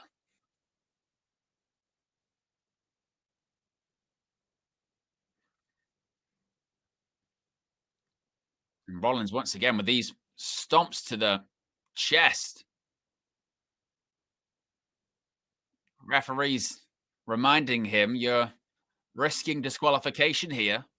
Got to be careful.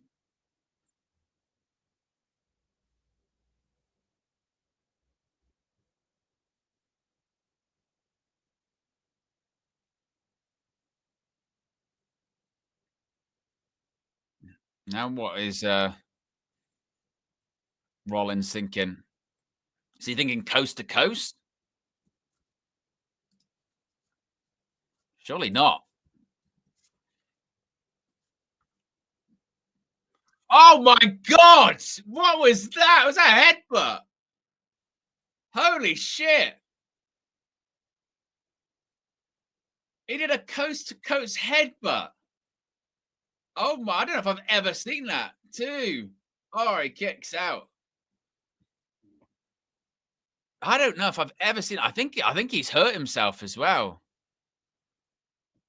You can hear him say he just dropped an F-bomb as well there. Oh, it was a horrible landing. Yeah, it looks like he's in a bit of trouble.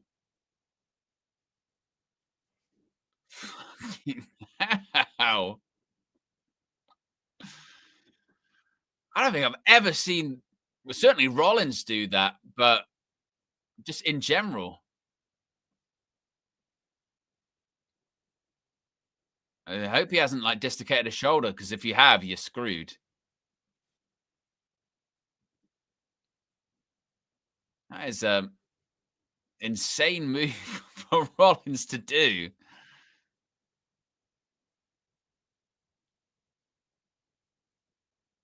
There's a chop.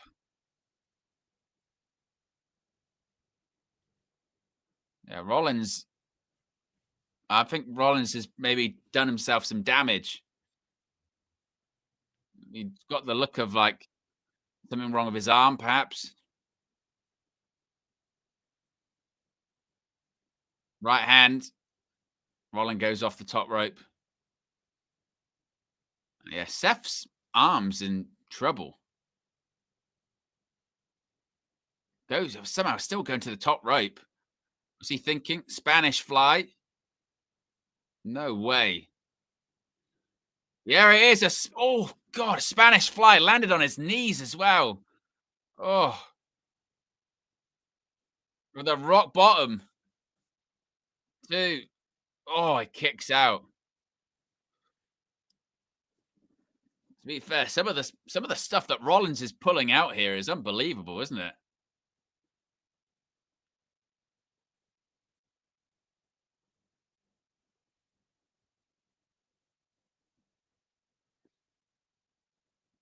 Crowd chant, "This is awesome." Yeah, he definitely is feeling the effects of his arm, which of course I suppose plays perfectly into the story that they're trying to tell, which is Rollins is kind of losing his mind because he can't beat him. He's saying f bombs, and again, maybe it's because if you as a wrestler, if you've popped your shoulder out, you know, well, I pop it back in, cool. I know I'm out now for 6 months. If you dislocate your shoulder, you do damage that you end up having to, you tear labrums or ligaments, whatever.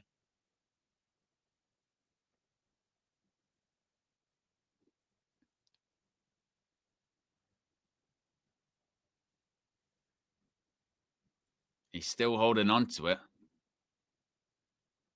What's Cody thinking?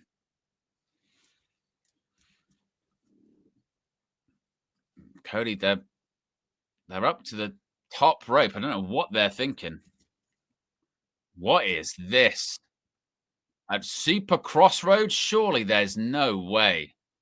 Oh my oh my goodness me. A Crossroads from the top rope. One, two. It kicked out. I mean, there's kicking out of your finish, and then there's kicking out of your super finish. Holy cow! Look at this. He kind of over rotated Rollins as well. Oh, on his other shoulder. Oh, if his one arm or shoulder wasn't bad enough, the other one is just also. Oh, I thought that was the finish. I'm not gonna lie. I thought, well, you don't, kick out many crossroads, let alone one off the top. But now both of his shoulders might be dislocated. He hurt his shoulder on that diving headbutt. He might have hurt his other one on that crossroads off the top rope.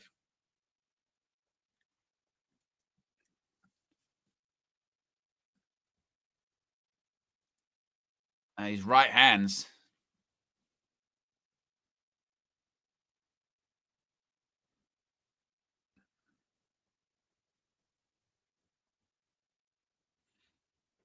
No, it's Cody. I mean, if there's one person you feel sympathetic towards, it's probably Rollins at this point, isn't it? You don't really feel a huge amount of sympathy for Rhodes. Doesn't feel like the story's even that much about Cody.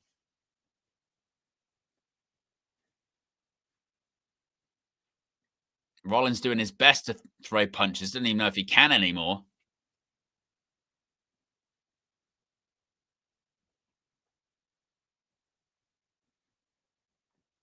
And look at these kicks. I went for a stomp. No. No. Kicks by Cody. Uh-oh. Crossroads. Oof. Rollins manages to counter. Pedigree. I mean, they both kind of used a pedigree. Uh-oh, he's got the watch. He's got the watch. Ripcord. No. Oh, there's a elbow. Oh, goes into the referee. Crossroads. Oh, he got him in the jaw. He's knocked him out.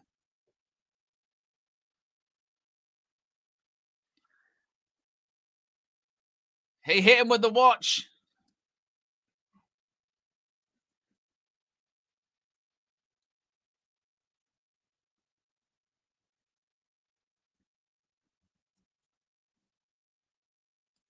Here we go. Stomp. There's one. He's going to go for another. Oh, he's going to go for a super stomp.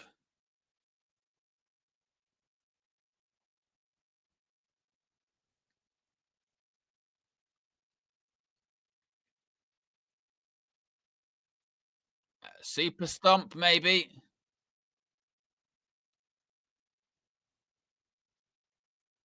Oh, super stomp.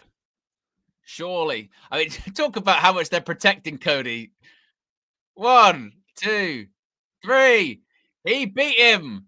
And all it took was a shot of a Rolex, a stomp off the top rope. I don't look. I know I've got to do the job here, right? But I'm Cody Rhodes, so this can't be clean. How can you beat me? Well, what if you punch me with the watch and then stomp off the top rope? What if you did that?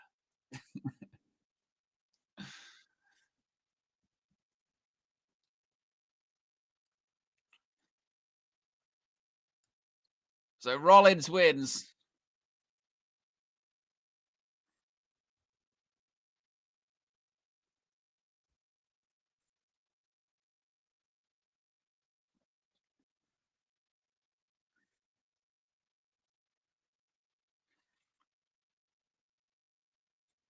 I mean, if this is the genuine ending of the pay per view, then it's a bit of a strange ending. I mean, that diving headbutt is one of the craziest things I've seen.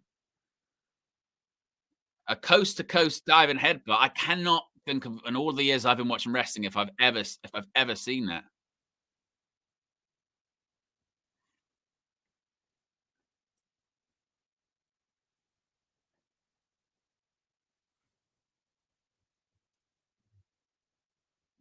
I'm just seeing all the highlights of all the near falls and kickouts and what have you.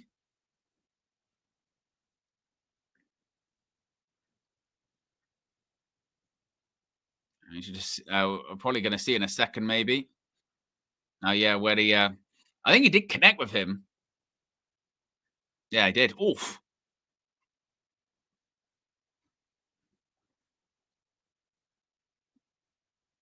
That last stomp from the second rope looked pretty shit, didn't it? Maybe it's just me. I thought wasn't not sure that one. But now Rollins is laughing, I guess.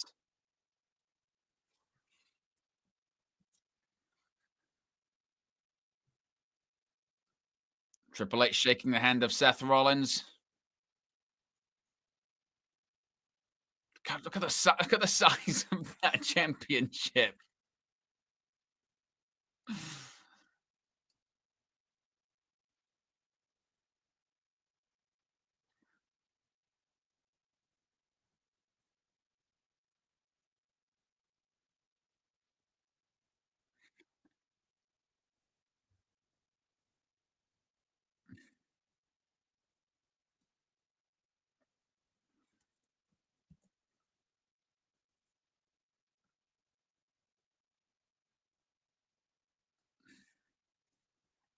Seth Rollins victorious defeats Cody Rhodes for the first time in his career.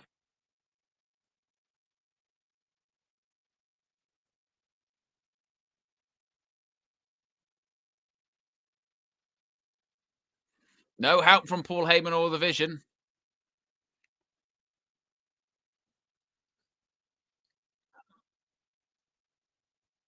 Like I said, I just wonder. I go, is this going to be the ending?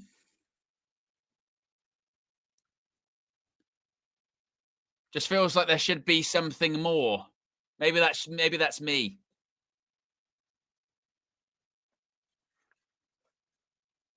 Oh, he just stole the microphone from Kathy Kelly.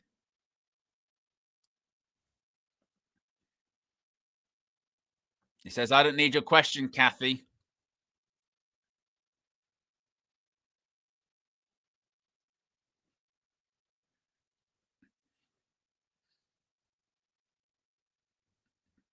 That's how does it feel?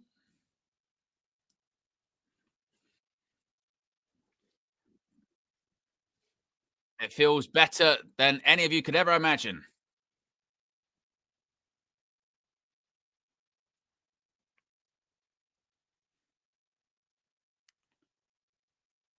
Some of you have the fortitude to reach their dreams. Only one man.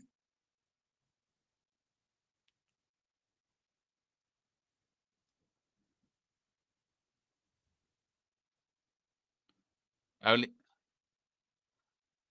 only one man that reaches the higher of the highest. He's the greatest of all time. Are we gonna get Cena interrupt him? Maybe Cena versus Rollins. Revolutionary.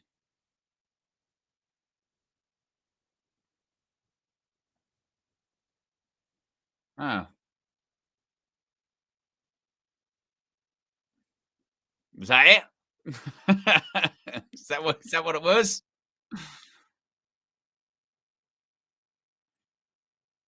And called himself the greatest of all time. Cena's there. He hasn't got many more dates, so you can just go like, "All right, we'll face in Madison Square Garden." As pyro's going off,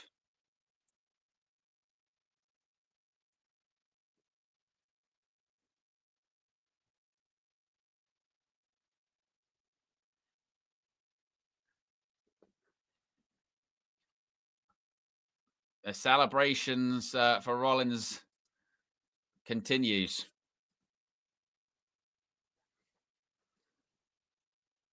and there's Stephanie Vaquer alongside Rollins.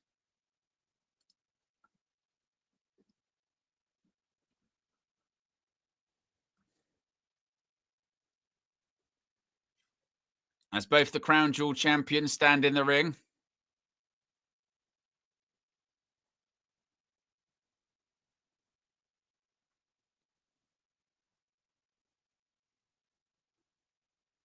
And that was that the end? Well, I'm gonna be honest with you guys. I mean, that ending was the shits, wasn't it?